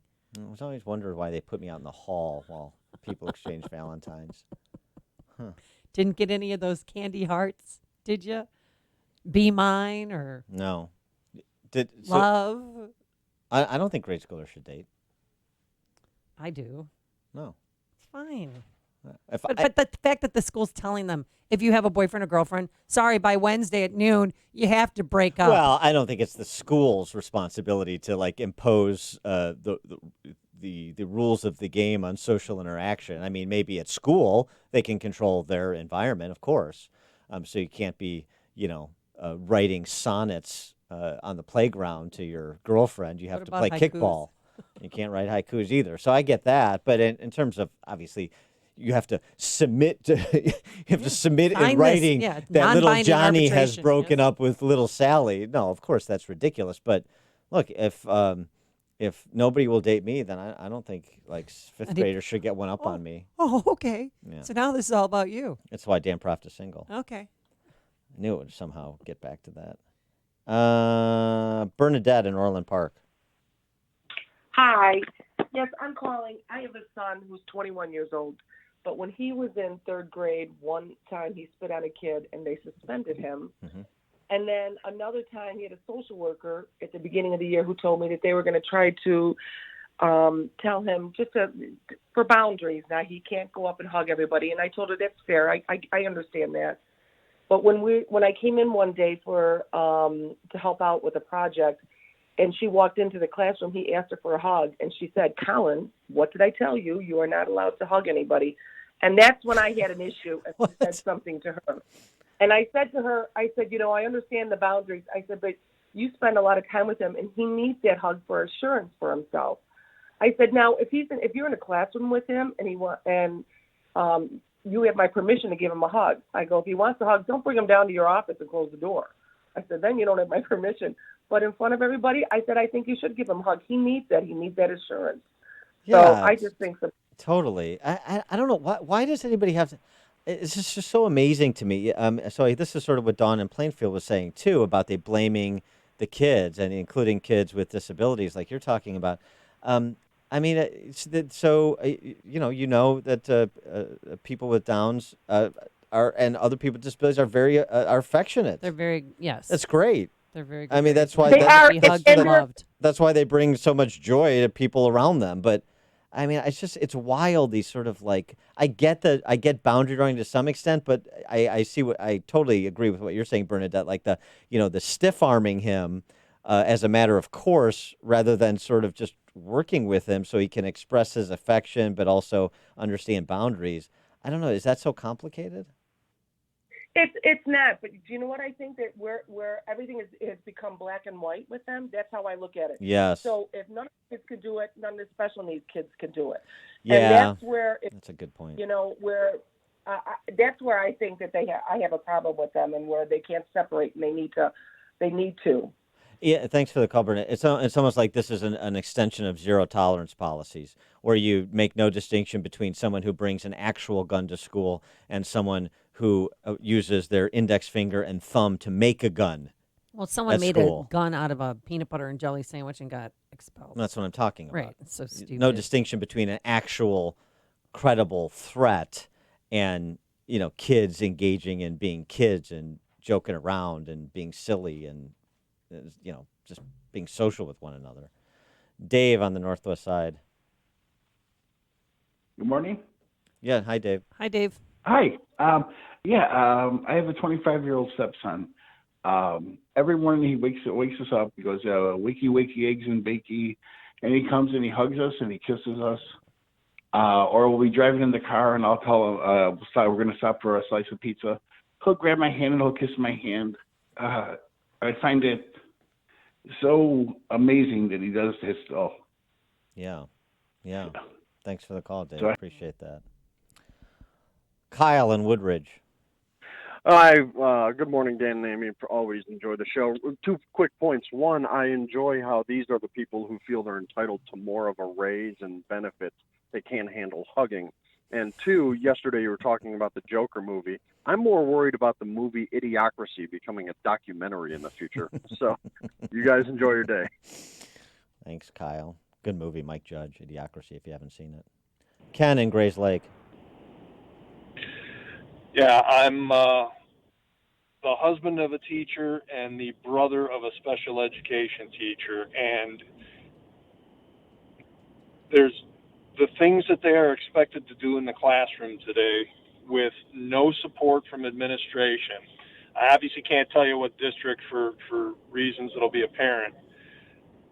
4th grader who is so out of control and violent that so far this year they've had to twice evacuate the classroom.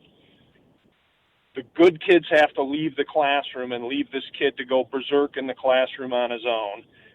A teacher's already had to go to the emergency room because when she tried to keep him from attacking another student, he grabbed her hand and bent her finger back almost to where it broke. Mm-hmm. The administration does not allow them to physically touch them at all. If he's going ape, they have to call the office. They have to send a social worker up. They offer him bribes in the form of treats to behave himself. And I keep saying every time my wife comes home with a story, why is he still in the school? We need 6 weeks worth of documentation before they can kick him out. Oh, How long does it have to go on before he hurts another kid? Yeah. You have no idea what these teachers are being asked to deal with. Well, actually, I do, and we've talked about this before. We've talked about teachers being unsafe in their classroom because they do have their hands tied behind their back with respect to the disciplinary policy that's pursued. We've talked about it in the context of mass shootings. We'll look at how Parkland dealt with that kid that ended up being the mass shooter there because of their sort of, end the school to prison pipeline pablum. So I totally get it. I know teachers in the suburbs as well as in Chicago who've been assaulted in class aren't offended by their union, aren't offended by the administration, feel like they have nowhere to turn. I totally get that. That's a whole nother aspect of it. But that doesn't absolve people of also handling a 5-year-old kid with autism in a common sense way when it comes to whatever hugging another student, which is what at least the parent alleges, and the school district didn't really refute. So I mean, I get that that's a problem, and we have talked about it, and I know it's a problem. But there's problems system-wide going in every which direction because we're not in the business of empowering adults with respect to teachers in their classrooms, principals in their school, or parents with respect to their children. We're in the business of catering to children and sort of farming everything out to state agencies, including law enforcement, the 6-year-old who was put in handcuffs, as we talked about earlier. And it's just the whole approach to K through 12 education, from the actual intellectual development to safety in the classroom to discipline, which is, of course, is associated with safety. I mean, the whole thing is upside down. You don't have adults. You don't have adults empowered to be adults. That's a problem. Well, right now they've got a 4th grader, and this isn't just one kid. There are multiple kids in my wife's school building. It's just a 4th and 5th grade school building. They have multiple kids that have these issues that they are not allowed to deal with effectively. And I keep saying to my wife, well, eventually the good kids are going to see, he's being a rotten jerk, and he's getting all kinds of attention, and they're giving him treats when he's good. I'm sitting here doing what I have to do, and I'm getting nothing. Thanks. Kids are going to start figuring out eventually. Thanks for the call, Ken. Well, I mean, certainly kids desire boundaries, and when you don't provide them, watch out. Well, right. I mean, there's rules in place for a reason. Dan, did you double date with Peyton and Eli when they were in 5th grade? There's only one radio show in Chicago talking about today's biggest stories and telling you what they really mean. That show is this one, Chicago's Morning Answer on AM 560, The Answer. All right, if your roof's needy, you can call Crumweedy. Hey, Sean Hannity here. If your roof is leaky, if the shingles are curling, or if your roof isn't right after storms, then you need to call Crumweedy with roofing companies, and the difference is, of course, installation. Now, Crumweedy, they know that, and that's why they follow the manufacturer's specifications, so your warranty is totally intact, and many companies don't do that, and that could void your warranty. If you hate high-pressure sales tactics, not from Crumweedy. They give you good, better, best options. You make the choice, no pressure. Crumweedy is a roof that lasts at a fair price. Now, Mark Olson and Greg Olson of Crumweedy, they lead this 3rd-generation family business that's been doing Chicagoland roofs since 1953. Now, they fix roof problems, so if your roof is needy, call Crumweedy. That's 630-595-8020. That's 630-595-8020. They're online, of course, at myroofisneedy.com. Hey, our listeners have helped build MyPillow into the amazing company it is. And now Mike Lindell, I'm sure you've seen him on TV. He's the inventor and CEO of MyPillow. He wants to give back to the listeners. And you can get deep discounts on all MyPillow products by going to mypillow.com and clicking on the new radio listener special box. I love MyPillow conforms to my neck and back, and really you can get the best night's sleep ever. Give yourself the gift of a great night's sleep. I can't sleep without mine. And receive deep discounts on all My Pillow products, including 30% off the mattress topper, those Giza cotton sheets, which are amazing. They come in all shapes and sizes. And also the body pillow that provides the perfect comfort and support for your entire body. Regularly $89.99, but with promo code Amy, it's only $29.99. All products come with a 60-day money-back guarantee and a 10-year warranty.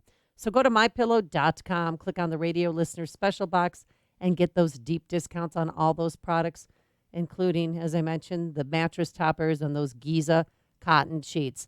MyPillow.com, promo code Amy, or call 800-489-0201. That's 800-489-0201.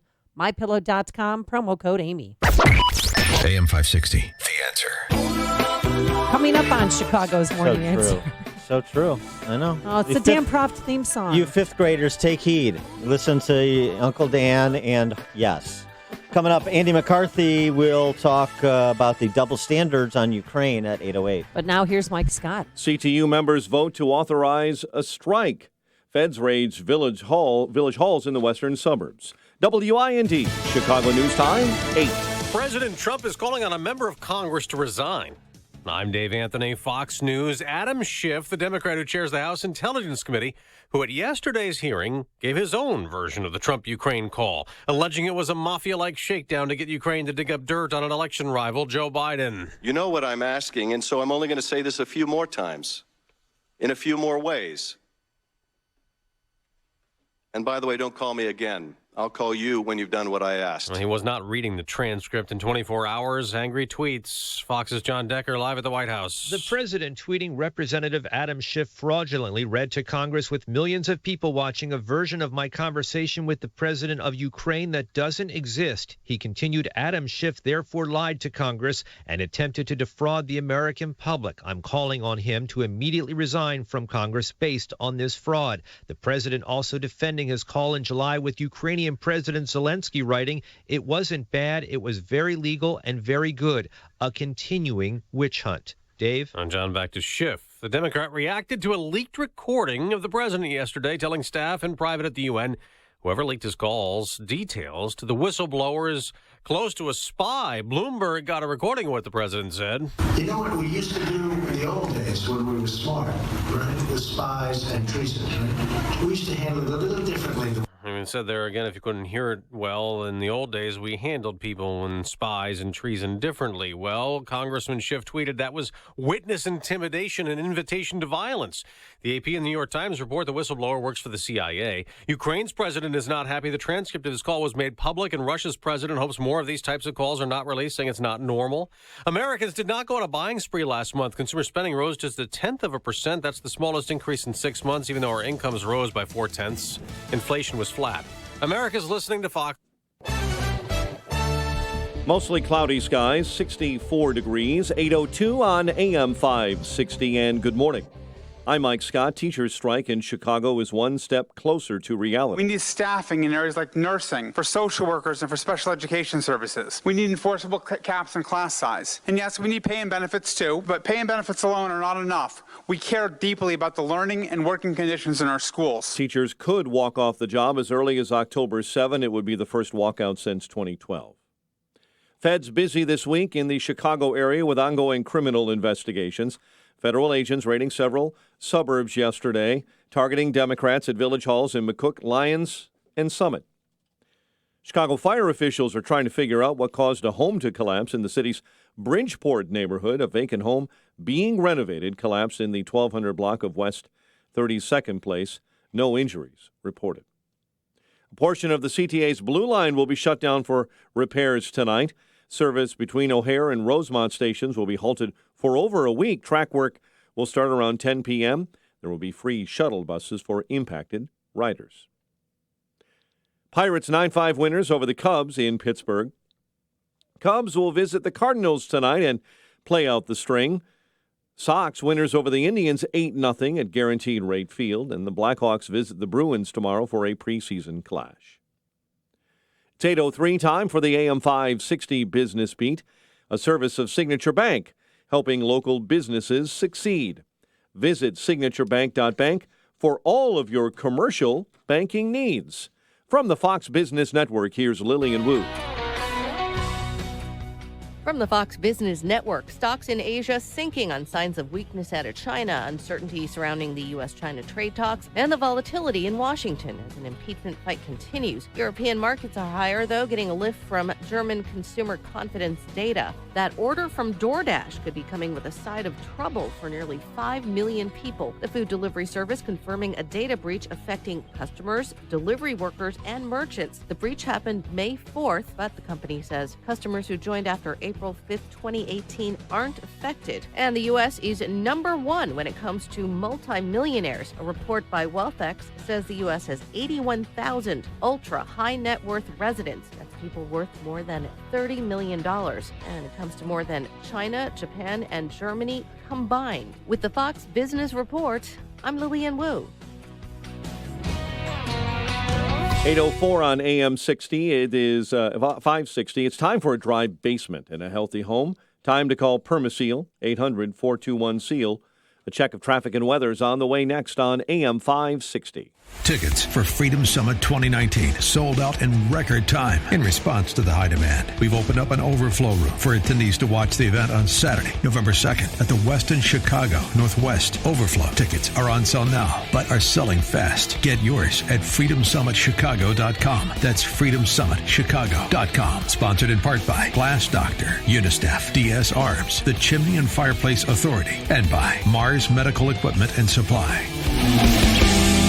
Hey everyone, Ken here. For 2 years now, you've heard Carrie and I use metaphors to test to see if you think your home or your business could use a revenue shot in the backside.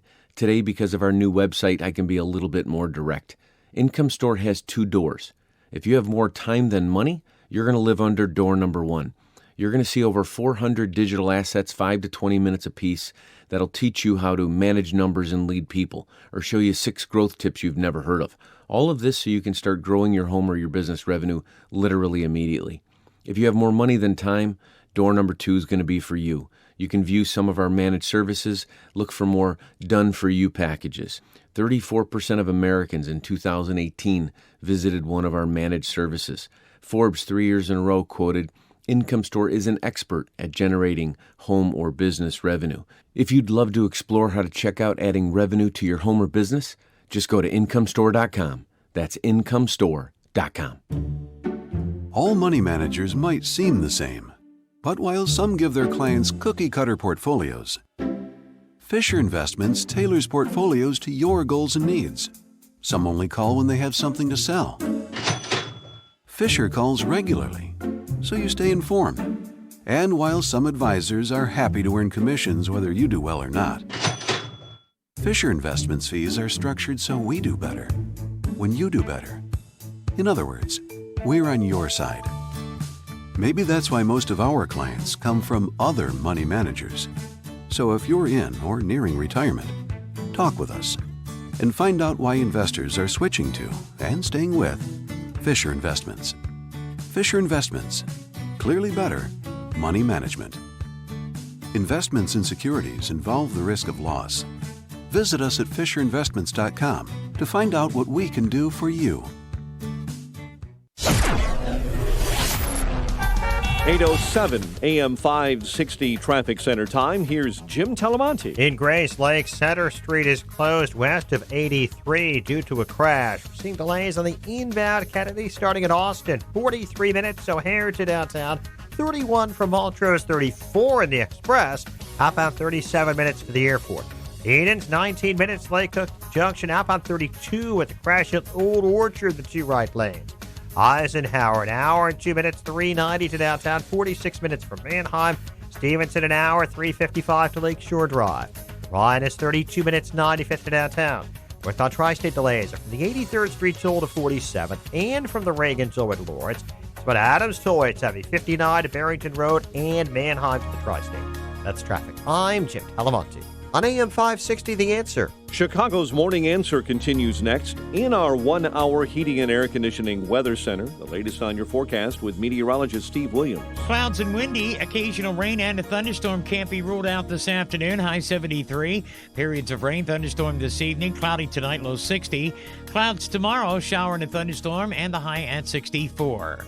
I'm Steve Williams on AM 560, The Answer. 64 at O'Hare, next news 8:30. Chicago's Morning Answer with Dan and Amy continues next on AM 560, The Answer.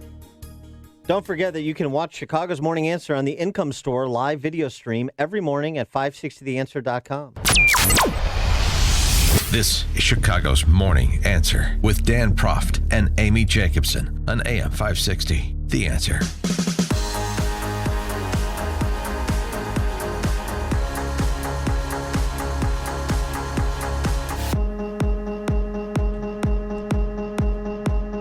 Good morning, Dan and Amy. And now that you've had 24 hours to digest the particulars of the whistleblower complaint / op-ed, as I would characterize it, has that changed your opinion at all with respect to President Trump and some of the GOP nervous Nellies not looking forward to a trial in the Senate if and when the House moves forward to formally impeach the President of the United States? 312-642-5600, turnkey.pro answer line.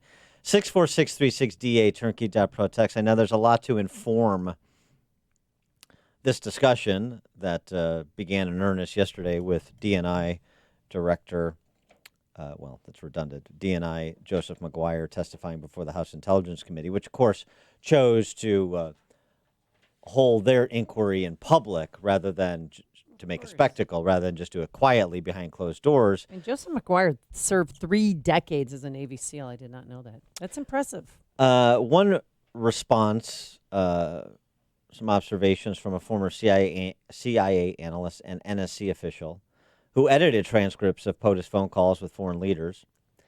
His name is Fred Fleitz. He had a tweeting storm, Twitter thread. His comments: "This is not an intelligence matter. It's a policy matter and a complaint about differences over policy. Presidential phone calls are not an intelligence concern. The fact that the intelligence community officers transcribed these calls does not give the intelligence community's inspector general jurisdiction over these calls." And Joseph McGuire essentially made that point in his testimony yesterday. He goes on, does Fred Fleitz: "It appears that rules restricting access and knowledge of these sensitive calls were breached. The official was not on the call, not on the approved dissemination list, and should not have been briefed on the call. We understand from New York Times reporting that the individual, the whistleblower, is a CIA official who is attached to the White House." That's about the extent of what has been reported by way of identity. Fleitz goes on: "The way this complaint was written suggests the author had a lot of help. I know from my work on the House Intel Committee staff that many whistleblowers go directly to Intel oversight committees. Did this whistleblower first meet with House Intel Committee members? ? It's therefore important that Congress find out where the complaint came from. What did House and Senate Intel Committee Dem members and staff know about it, and when did they help orchestrate this complaint?" That's a really good question, because it calls to mind questions about the orchestration of people coming forward to make accusations against Brett Kavanaugh during the Kavanaugh confirmation saga, you'll recall. Yeah. My view is that the whistleblower complaint is too convenient and too perfect to come from a typical whistleblower. Were other intelligence community officers involved? Were outside groups opposed to the president involved? Fred Fleitz asks. This complaint, he goes on to say, will further damage intelligence community relations with the White House for many years to come, because IC officers appear to be politicizing presidential phone calls with foreign officials and their access to the president and his activities in the White House. Worst of all, this intelligence community officer, and probably others, have blatantly crossed the line into policy. This violates a core responsibility of intelligence community officers to inform but not make policy. This is such a grievous violation, Fleitz concludes, grievous violation of trust between the intelligence community and the White House, that it would not surprise me if intelligence community officers are barred from all access to POTUS phone calls with foreign officials. And of course, that doesn't even contemplate, I'm adding now, doesn't even contemplate the chilling effect it'll have on presidential conversations with foreign leaders on going forward. For more on this whole topic area, we're pleased to be joined again by Andy McCarthy, former Chief Assistant U.S. Attorney in Manhattan, contributing editor at National Review, and author of the book, which is already going to need a sequel, Ball of Collusion, The Plot to Rig an Election and Destroy a Presidency. Andy, thanks for joining us again. Appreciate it. Dan, my pleasure. So how did you interpret the four corners of the complaint in the context of the transcript of the phone call and with the additional feature of the testimony from DNI McGuire yesterday? Well, I thought that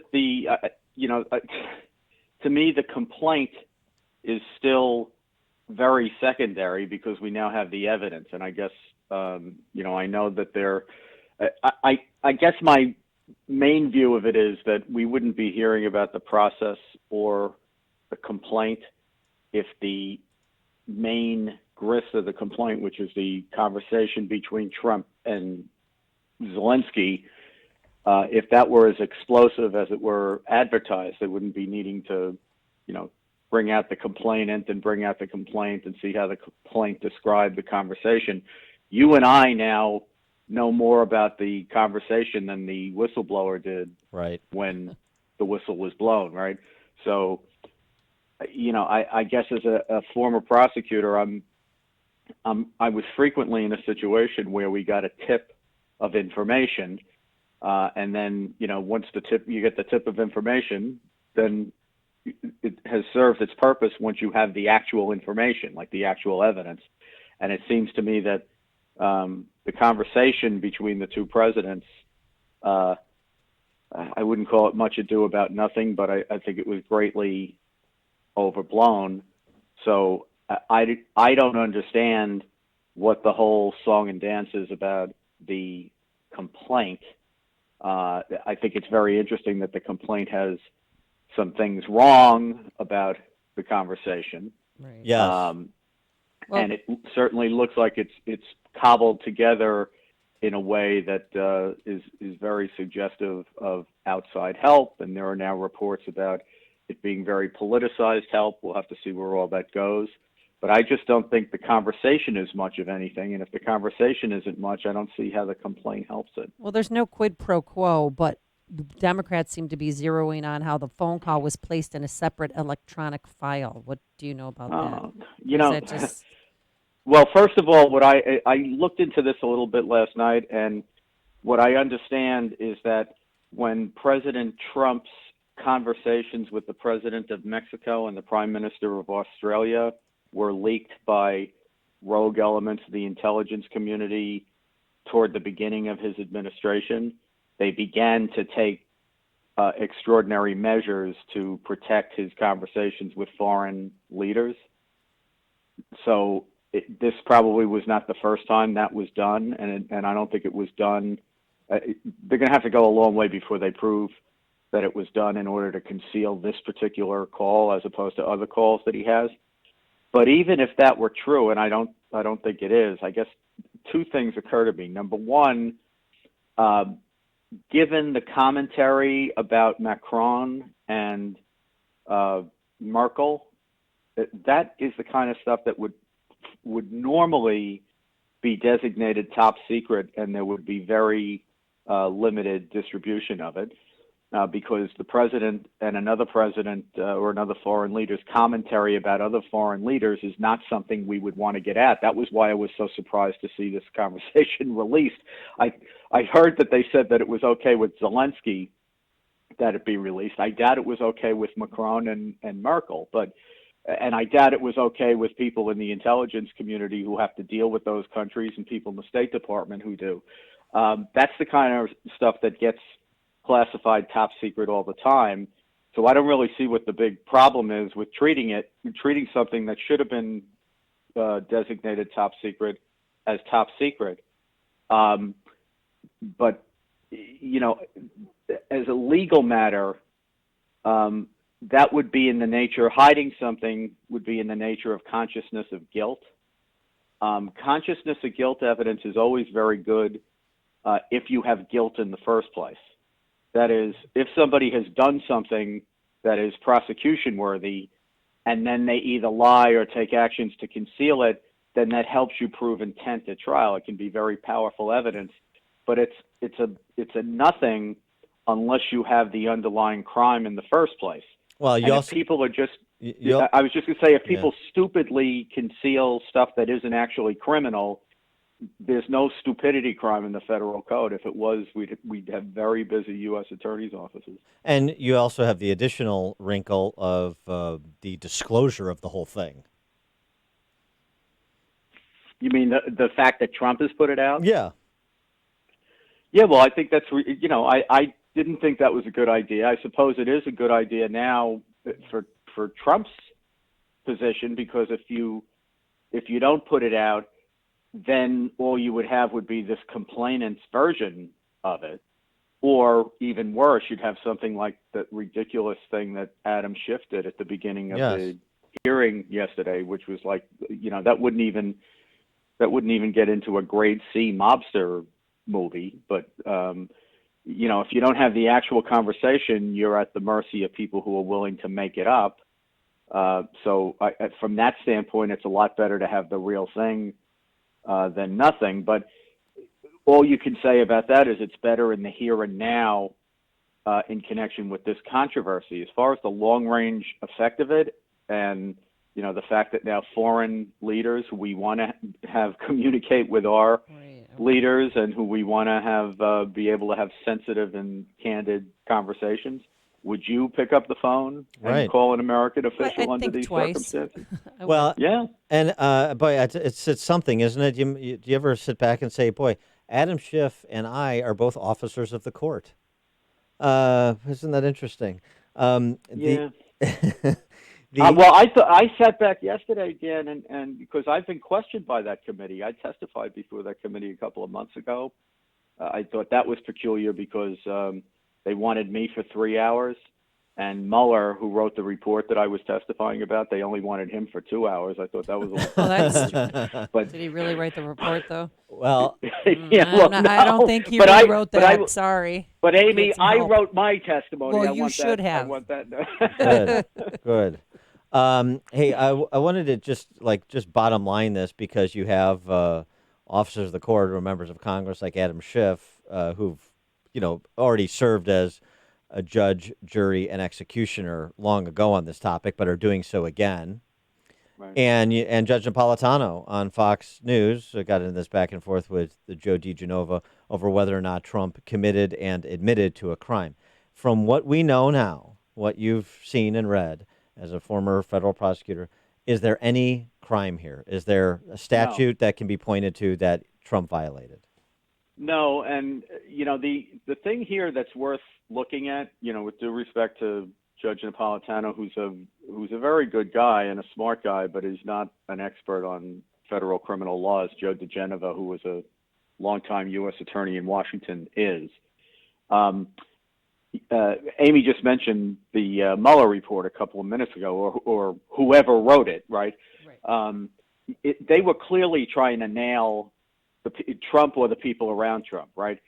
All you need to do is take the 10 minutes it takes to read their section on the Trump Tower meeting, and you have this group of very aggressive prosecutors who would love to nail Don Trump Jr., I'm sure, but end up writing this legal argument which explains why this trying to obtain opposition research under these circumstances does not trigger the campaign finance laws, because it's not a thing of value. Mm-hmm. So, you can say Joe DiGenova, who has done some legal work for the president, is in the president's corner and all that stuff.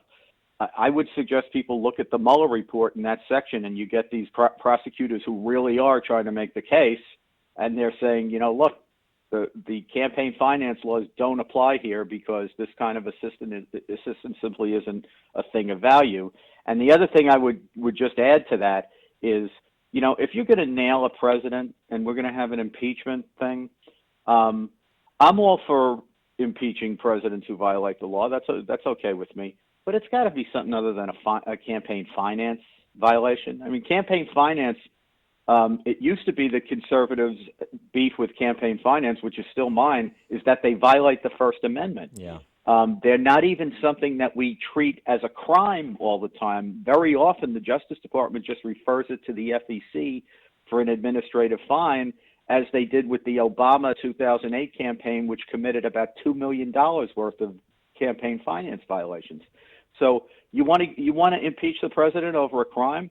That's cool with me if you find a crime, but find me a crime. Don't be bringing me a campaign finance violation. My God. What do you make of Trump, though, attacking the whistleblower sources? I mean, he alluded, to punishment for spies. It was caught yesterday. He was in a group in front of about 50 people. Do you think he was just not taking it seriously, or is he was trying to be lighthearted, or?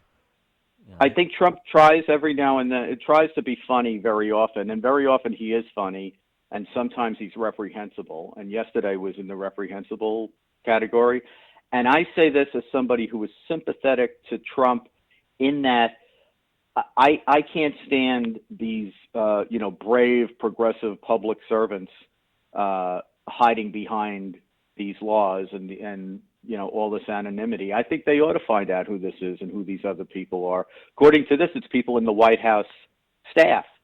But the president, I think, too frequently conflates himself with the country, such that reporting on his activities is somehow treasonous. And the thing I think he needs to bear in mind is that what we all have to have loyalty to is the United States and the Constitution. The president's a politician, and he's got to run against other politicians, and people are going to say nasty things about him. And it's too bad that for his presidency, you have the organized intelligence community trying to undermine the presidency from before day one.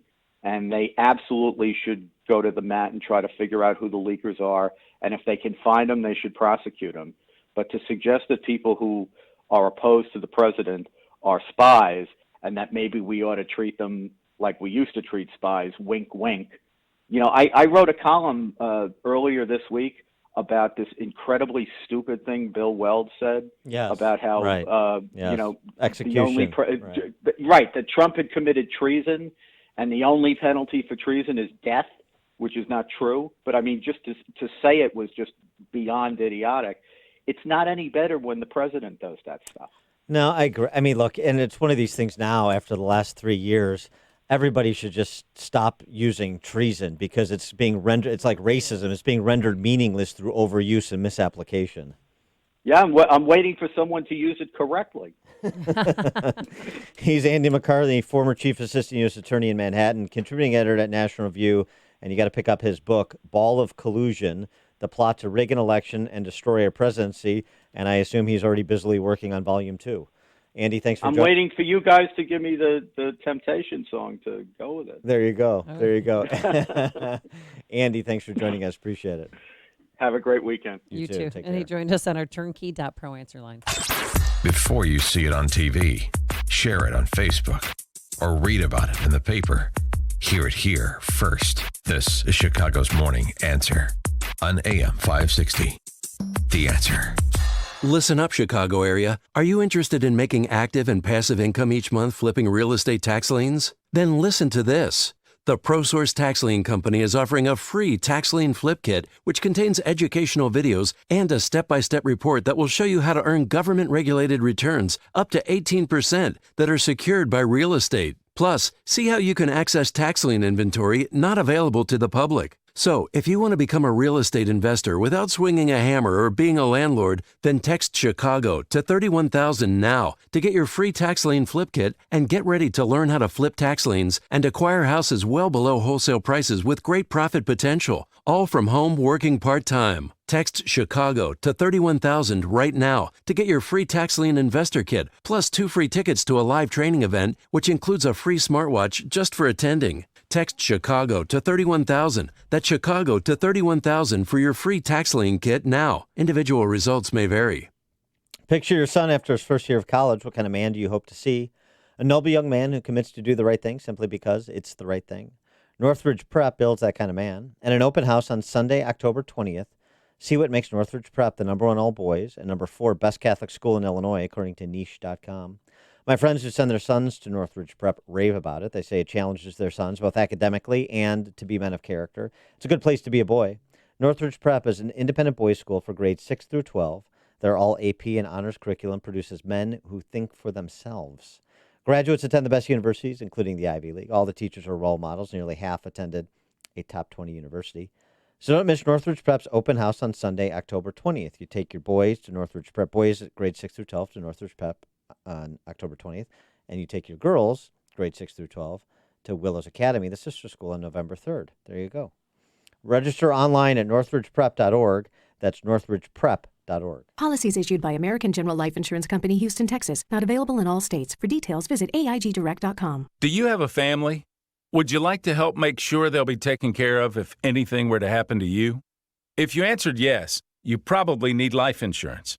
Now, do you think life insurance is expensive? If you answered yes to that too, you definitely need to give AIG Direct a call. We could find you a $250,000 policy for just $14 a month, which means you could save hundreds of dollars a year. Call us now for a free, no-obligation quote. 1-800-400-5008. Since 1995, we've helped millions of people find out if they could save up to 70% on their term life insurance. See how affordably we can help you protect your family. Call AIG Direct now for your free quote. 1-800-400-5008. You could save up to 70%. That's 1-800-400-5008. 1-800-400-5008. AM 560, The Answer. Coming up on Chicago's Morning Answer.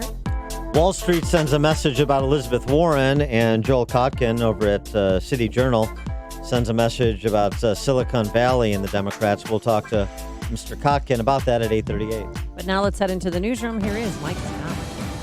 Partly sunny skies at the moment. We have 64 degrees, and a teacher's strike in Chicago is one step closer to reality.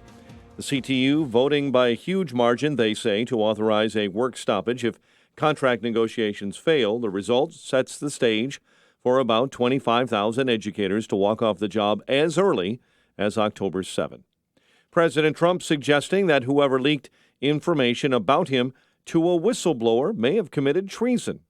Meantime, a new poll this morning shows Americans about evenly divided over whether President Trump should be impeached. The Politico Morning Consult poll shows 43% of people surveyed support impeachment, 43% are opposed. General Motors will reinstate health care benefits for striking workers. Last week, the automaker announced it would no longer pay for health care while workers were off the job. Both sides are back at the bargaining table today. A California skydiver is dead, crashing into a semi. The California Highway Patrol says the woman was parachuting with a group of 7 when the incident occurred. The feds are busy this week here in Chicago and the surrounding area with ongoing criminal investigations. In McCook, Lyons, and Summit, where raids occurred yesterday. An investigation is underway following the death of a 1-year-old Suburban Crystal Lake girl. Authorities say the child and her mother were staying with relatives in Wonder Lake when she was found unresponsive, then rushed to a nearby hospital where she was pronounced dead. The McHenry County Coroner's Office is not ruling on a cause of death. Bears host the rival Vikings on Sunday. Both teams come in 2-1. They get the late start game on CBS. Pirates over the Cubs 9-5. White Sox shut out the Indians 8-0. College football tomorrow. Northwestern is at number 9 Wisconsin, and our NIU Huskies visit Vanderbilt with a kick time of 11 a.m. on AM 560. The news, a service of Circle K. You know what today is? It's the day you stop paying full price for gas. Get the Easy Pay card at Circle K and save 30 cents a gallon on your first 100 gallons. Then save 6 cents a gallon on every fill-up after that. Sign up in-store and visit CircleK.com/EasyPay for more details. 8:32 and a check of traffic and weather on the way next on AM 560. Mike Gallagher watches the Democrats in a frenzy. We got dragged through years of Russia and nothing there. They pivoted to racism. That didn't seem to work. So cue the whistleblower who doesn't like a conversation that the president had with Ukraine. They have no shame left. The Mike Gallagher Show. Weekdays at 9, right before Dennis Prager at 11 on AM 560. The Answer. Hi, this is Amy Jacobson, and just because summer is over doesn't mean it's too late to paint your home. Fall is a great time to check painting off your to-do list. By now, I think I've had my entire home painted by CertaPro painters. They really are the best. You know, CertaPro painters make painting this fall easy and quick. They have more availability, which means you can have your home professionally painted much faster. Cooler weather is arriving, so it is time to think about protecting your home from the elements once again. Have CertaPro painters paint the exterior of your home as well. And with kids going back to school and the family moving back indoors, get excited about cozy nights with a new look from CertaPro painters. Don't put it off. It's time to hire CertaPro painters, your residential and commercial painting experts. Schedule a free estimate online at CertaPro.com. That's Certa with a C. Or call 800-GO-CERTA. Each CertaPro painter's business is independently owned and operated. CertaPro painters, we do painting, you do life. My name is David Hochberg. If you'd like to pay off debt, call Team Hochberg now about a cash-out refinance. During May, Team Hochberg helped listeners access $953,000 to pay off credit cards, student loans, car loans, medical bills, collections, and IRS tax liens, which saved them close to $19,000 a month. Since January, Team Hochberg has saved listeners over $74,000 a month, which is an annualized savings of over $888,000. What are you waiting for? Call Team Hochberg now to see if we can help you pay off debt and substantially reduce your monthly payments with a cash-out refinance. Think of all the things you could do with an extra $500, $1,000, or $1,500 a month that you'd be saving. Call Team Hochberg now at 855-56-DAVID or visit 56david.com. Team Hochberg has helped thousands of AM 560 listeners, but we can't help if you don't call 855-56-DAVID or visit 56david.com. Homeside Financial, Equal Housing Lender, NMLS 1124061. Blue Emu supports healthy muscles and joints. Blue Emu works fast and you won't stink. 8:35. Let's get an update on the morning roads. AM 560 traffic center time. And here is Jim Telemonte. Eden's outbound traffic is heavy. Peterson to Old Orchard after a crash. It's 38 minutes from Montrose to Lake Cook. Inbound fine at 19. Kennedy, 44 minutes. O'Hare to downtown. 34 from Montrose, 31 of the Express. Outbound 32 minutes to the airport. Inbound Eisenhower, 1 hour, 390 to downtown. 42 minutes from Manheim. Outbound 34 minutes from downtown to 390. Stevenson, an hour, 355 to Lakeshore Drive, outbound 39 minutes. Ryan, 35 minutes, 95 to downtown. Northbound tri-state delays are from the Stevenson to Ogden, Reagan Tollway to the Eisenhower, 190 to Etoll. Northbound Veterans Memorial is heavy, Fountain to the Reagan Tollway and Army Trail to Lake. That's traffic. I'm Jim Telemonte on AM 560, The Answer. Chicago's Morning Answer continues next. Your official Chicagoland weather forecast from the 1 Hour Heating and Air Conditioning Weather Center. On and off cloud cover through the morning. Occasional rain, maybe a thunderstorm. Some of it could be heavy, rain-wise, in the afternoon. High 73, and rain and storms continues into the overnight hours, a low of 60. Currently, 65 degrees at O'Hare, and your next news update is at 9. Chicago's Morning Answer with Dan and Amy continues next on AM 560, The Answer. This hourly segment is brought to you by In the Know with Wealth Management Group, hosted by Craig Bolanos. Heard Sunday mornings at 10. Tickets for Freedom Summit Chicago are on sale now at freedomsummitchicago.com. That's freedomsummitchicago.com. Top of the morning, Dan and Amy. Mad Money, Jim Cramer. Last week we talked about it. They were roundtabling this discussion of the Wall Street business execs and the larger corporate community, how nervous they are about the prospect of an Elizabeth Warren as the Democrat Socialist Party nominee. This story from CNBC this week following up on that. Democrat donors on Wall Street and in big business preparing to sit out the presidential campaign fundraising cycle or even back Trump if Warren wins the party's nomination. In recent weeks, CNBC spoke to several high-dollar Democrat donors and fundraisers in the business community.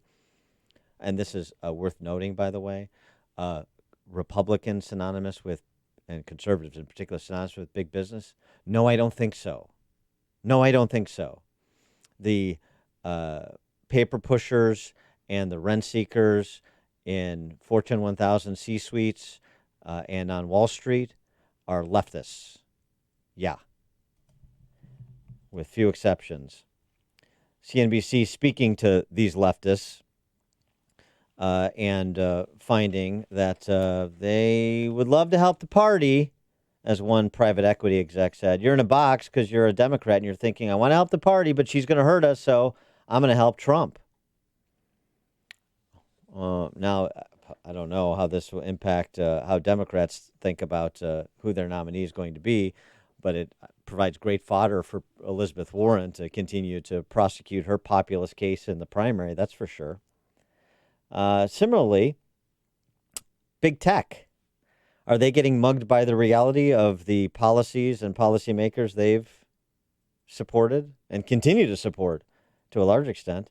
We talked about this a little bit over the last week with California Governor Gavin Newsom signing a bill that will force Uber, Lyft, Postmates, share economy companies built around part-time contractual employees, will require them to treat all their employees as employees, full-time employees. That's going to be a real problem for their business model. For more on the topic as it pertains to Silicon Valley, we're pleased to be joined by Joel Kotkin, who is a contributing editor at City Journal. He's also the author of The Human City, Urbanism for the Rest of Us. Joel, thanks for joining us. Appreciate it. Oh, it's my pleasure. So, how about, and I love your comparison to the French Revolution, too. We love the Jacobins until they come for us. Is that what's happening in Silicon Valley? Well, I think a lot of what's happened is, and I've been basically a Democrat most of my life. I'm now an independent, but fundamentally what's happened is the Democratic Party used to have a role for sort of pragmatic, business-oriented people who nevertheless, shared some basic ideas of the Democratic Party. I think what's happened is that as the tech guys and the Wall Street guys have pumped more and more money into the Democratic Party and have supported the nonprofits and the sort of progressive agenda, all of a sudden they're realizing that agenda is getting out of control, and that they and frankly, I'm very sympathetic to, in some senses, to what, let's say, they say with the Green New Deal. If you're going to have a mass, if you believe, which I don't particularly, that you have to have this radical change overnight, well, why should working class and middle class people pay the price for it? And so that's part of what's going on, is that the environmentalists who are supported largely by the tech guys, they've been pushing an agenda that is very, very difficult. We can see it in California among minorities, among immigrants, among young people.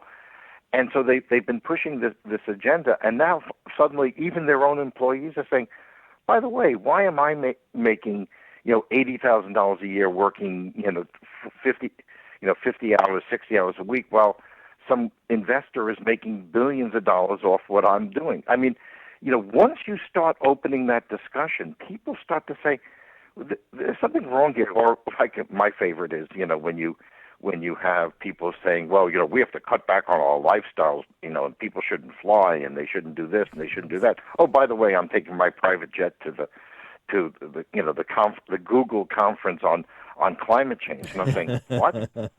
Yeah. But you mentioned in your article that in the 1980s and 90s, Silicon Valley, like many industries, placed its bets on both political parties. Can you explain? Yeah, sure. I mean, you have to remember I go back to starting covering Silicon Valley in 1975. So you're talking now over 40 years.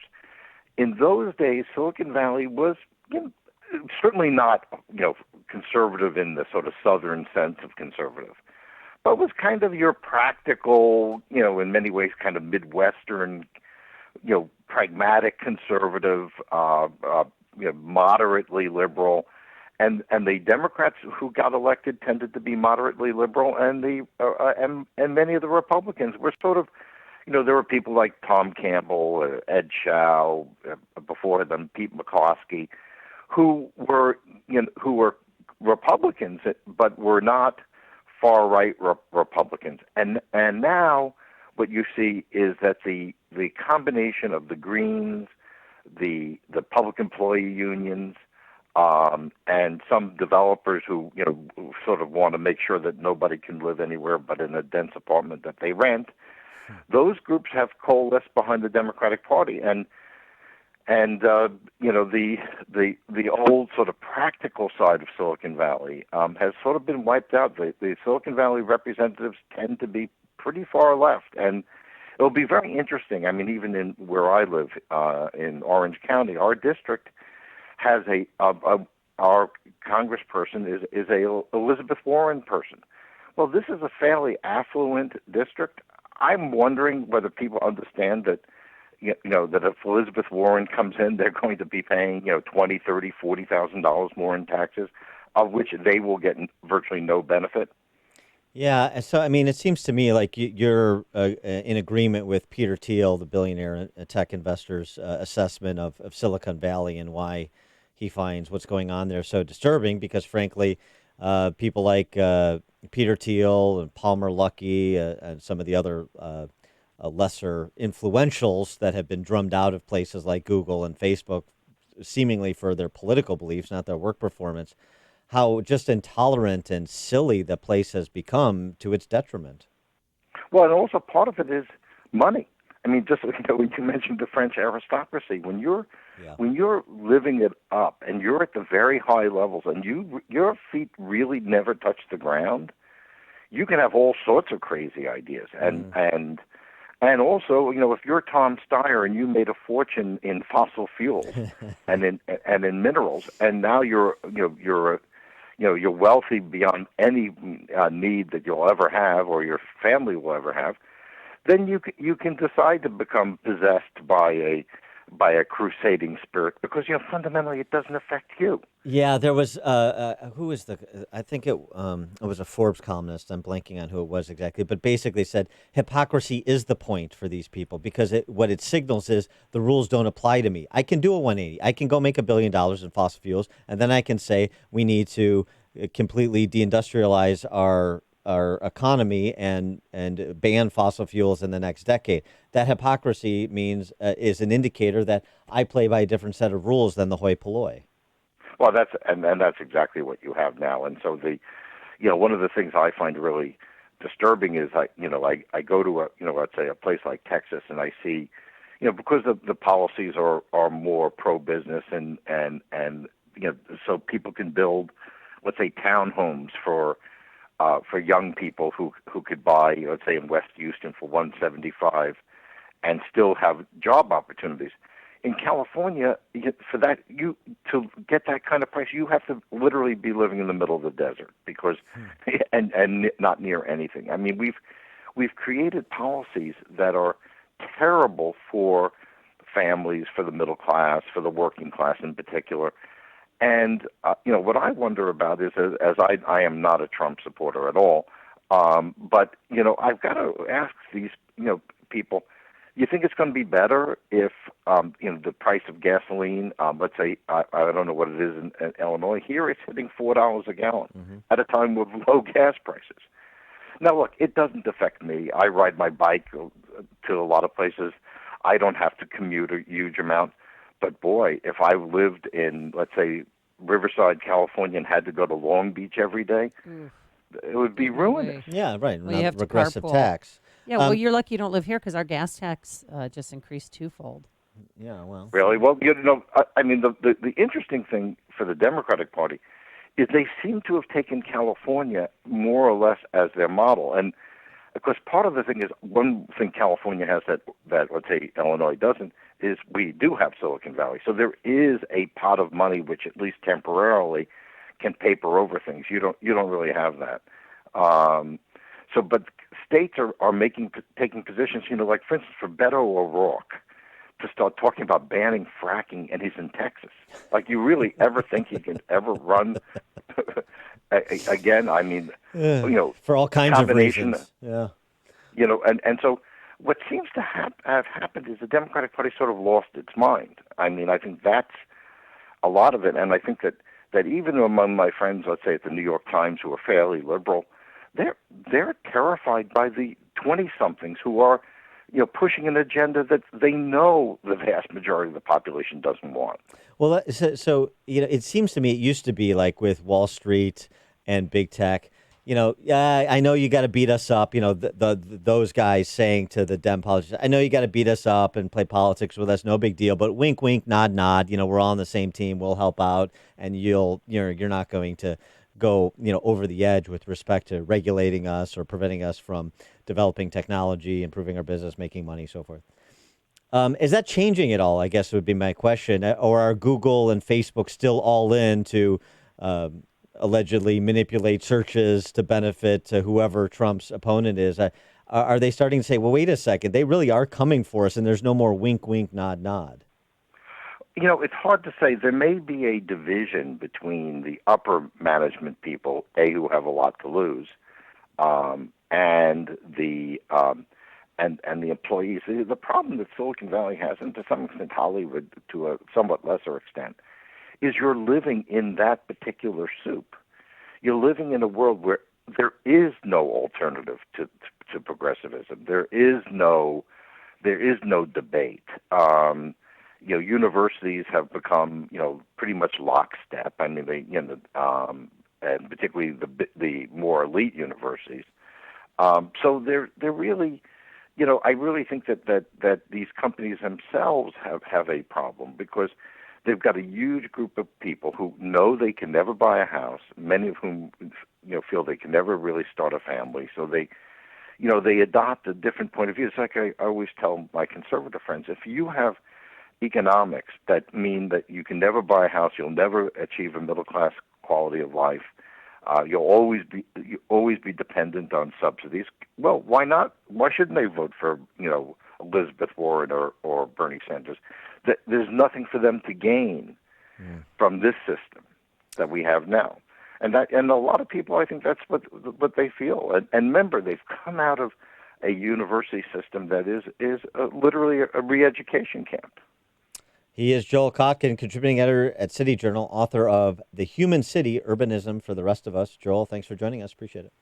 That was my pleasure. Thank you. Thank you. Thanks. And he joined us on our turnkey.pro answer line. Connect with Dan and Amy on the AM 560 The Answer mobile app. Just text the word app to 64636 to download the app today. Balance of Nature. Changing the world, one life at a time. Scientific research has shown that many cancers and lifestyle diseases can be prevented with a diet rich in fruits and vegetables. This prevention comes from the phytochemicals in the plants. They fight against oxidants that damage the cell's DNA, causing mutations that lead to disease. In my lab, I've seen the immune response increase, I've seen your DNA repair capacity increase, and I've seen DNA protection. As a scientist, I know that Balance of Nature works. Experience the Balance of Nature difference for yourself. To end the month of September, Balance of Nature is offering a 30% discount and free shipping on your first preferred order of Balance of Nature. This special is ending between now and September 30th, so don't wait. Call 800-2468-751. That's 800-2468-751. Or go to balanceofnature.com and use discount code CHICAGO. Hackers are just relentless, and it's only a matter of time before they get to you and your business network. Attacks come from all over the world, Russia, Ukraine, China. Yes, it's true. How can you keep your businesses protected? One simple solution, Turnkey IT. Turnkey IT has been a proud partner of AM 560s for years, and they understand the needs of small to medium-sized businesses, whether it's 5 or 200 employees. Don't become another company that has had its network, or worse, its clients' information compromised. Your business is too important to take risks. So let Turnkey IT make sure you have no vulnerabilities. Find out if your network is protected with a free security audit. So let the pros at Turnkey IT thoroughly analyze your systems to ensure your business is not vulnerable to attacks, intrusions, and hackers. They'll even recommend a complete strategy that offers protection for your company's data and network. Do not wait. Get a free security audit of your technology systems that's normally a $600 value. Leave the technical stuff to the pros so you can focus on what's important. Visit turnkey.pro today. That's turnkey.pro. Famous conservative quotes presented by Automated Systems. Here's a Churchill quote to improve your outlook. A pessimist sees the difficulty in every opportunity. An optimist sees the opportunity in every difficulty. Wise words to live by, indeed. Manufacturing companies, I encourage you to call my friend Laz Kulchar from Automated Systems. Automated Systems is a software and systems integration company that specializes in companies that are required to meet FDA compliance requirements. Automated Systems will create a custom solution for your business that will make your production lines, facilities, and plants run more efficiently. Imagine less downtime, more speed, and fewer rejects. From Fortune 500 to startup, ASI delivers solutions for your toughest automation challenges. For information, I encourage you to talk to Laz at Automated Systems. Call 844-HIRE-ASI or visit hireasi.com. That's 844-HIRE-ASI, 844-HIRE-ASI, or online at hireasi.com. Hey, our listeners have helped build MyPillow into the amazing company that it is. And right now, Mike Lindell, the CEO and owner, founder, creator, all-around good guy of MyPillow, is paying it forward, giving us deep discounts on all the items. Here's what you do. Go to MyPillow.com. Check out the mattress toppers, the pet beds, the Giza cotton sheets, which I love, and, of course, the MyPillows, and the MyPillow body pillow, normally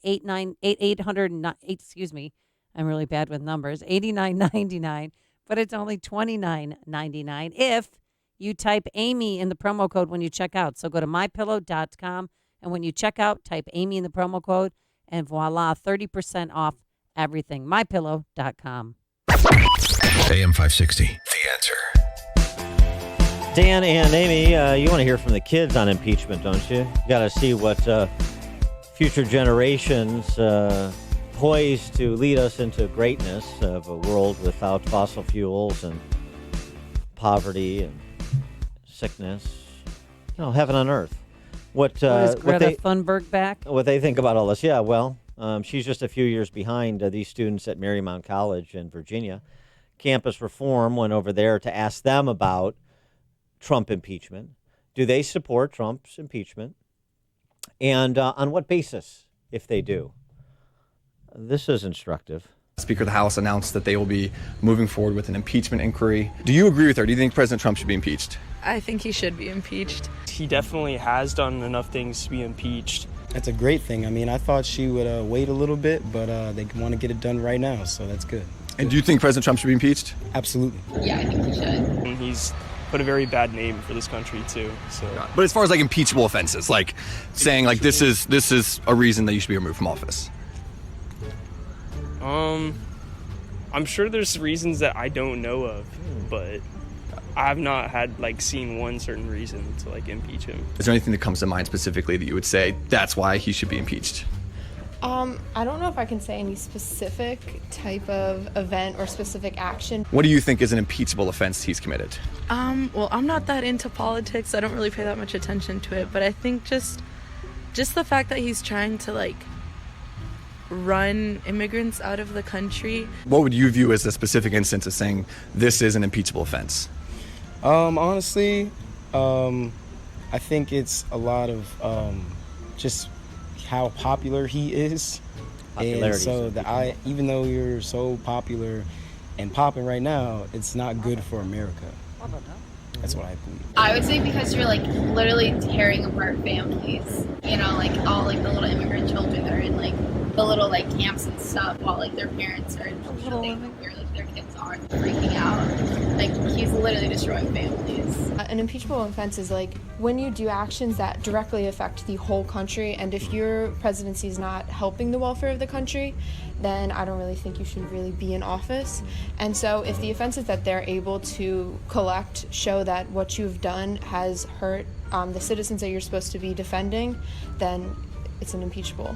He doesn't stand for what America stands for, and it's unacceptable how we get to watch someone in office like that be so immature and not have such a legacy, and just it's time.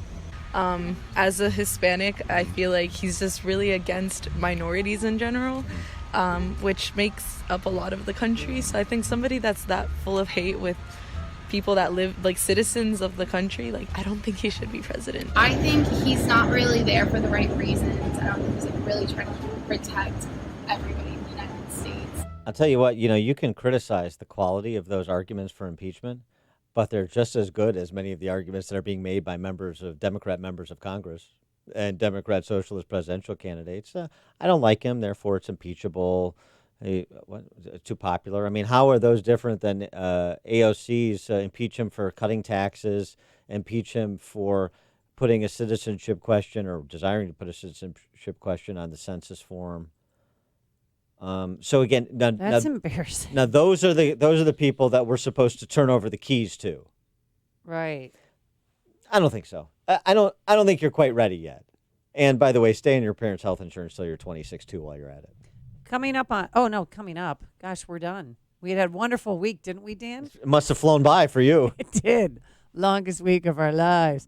Thanks to Justin Kosick, our technical producer, and Quinn McCarthy, who is, come on, Dan, think of something.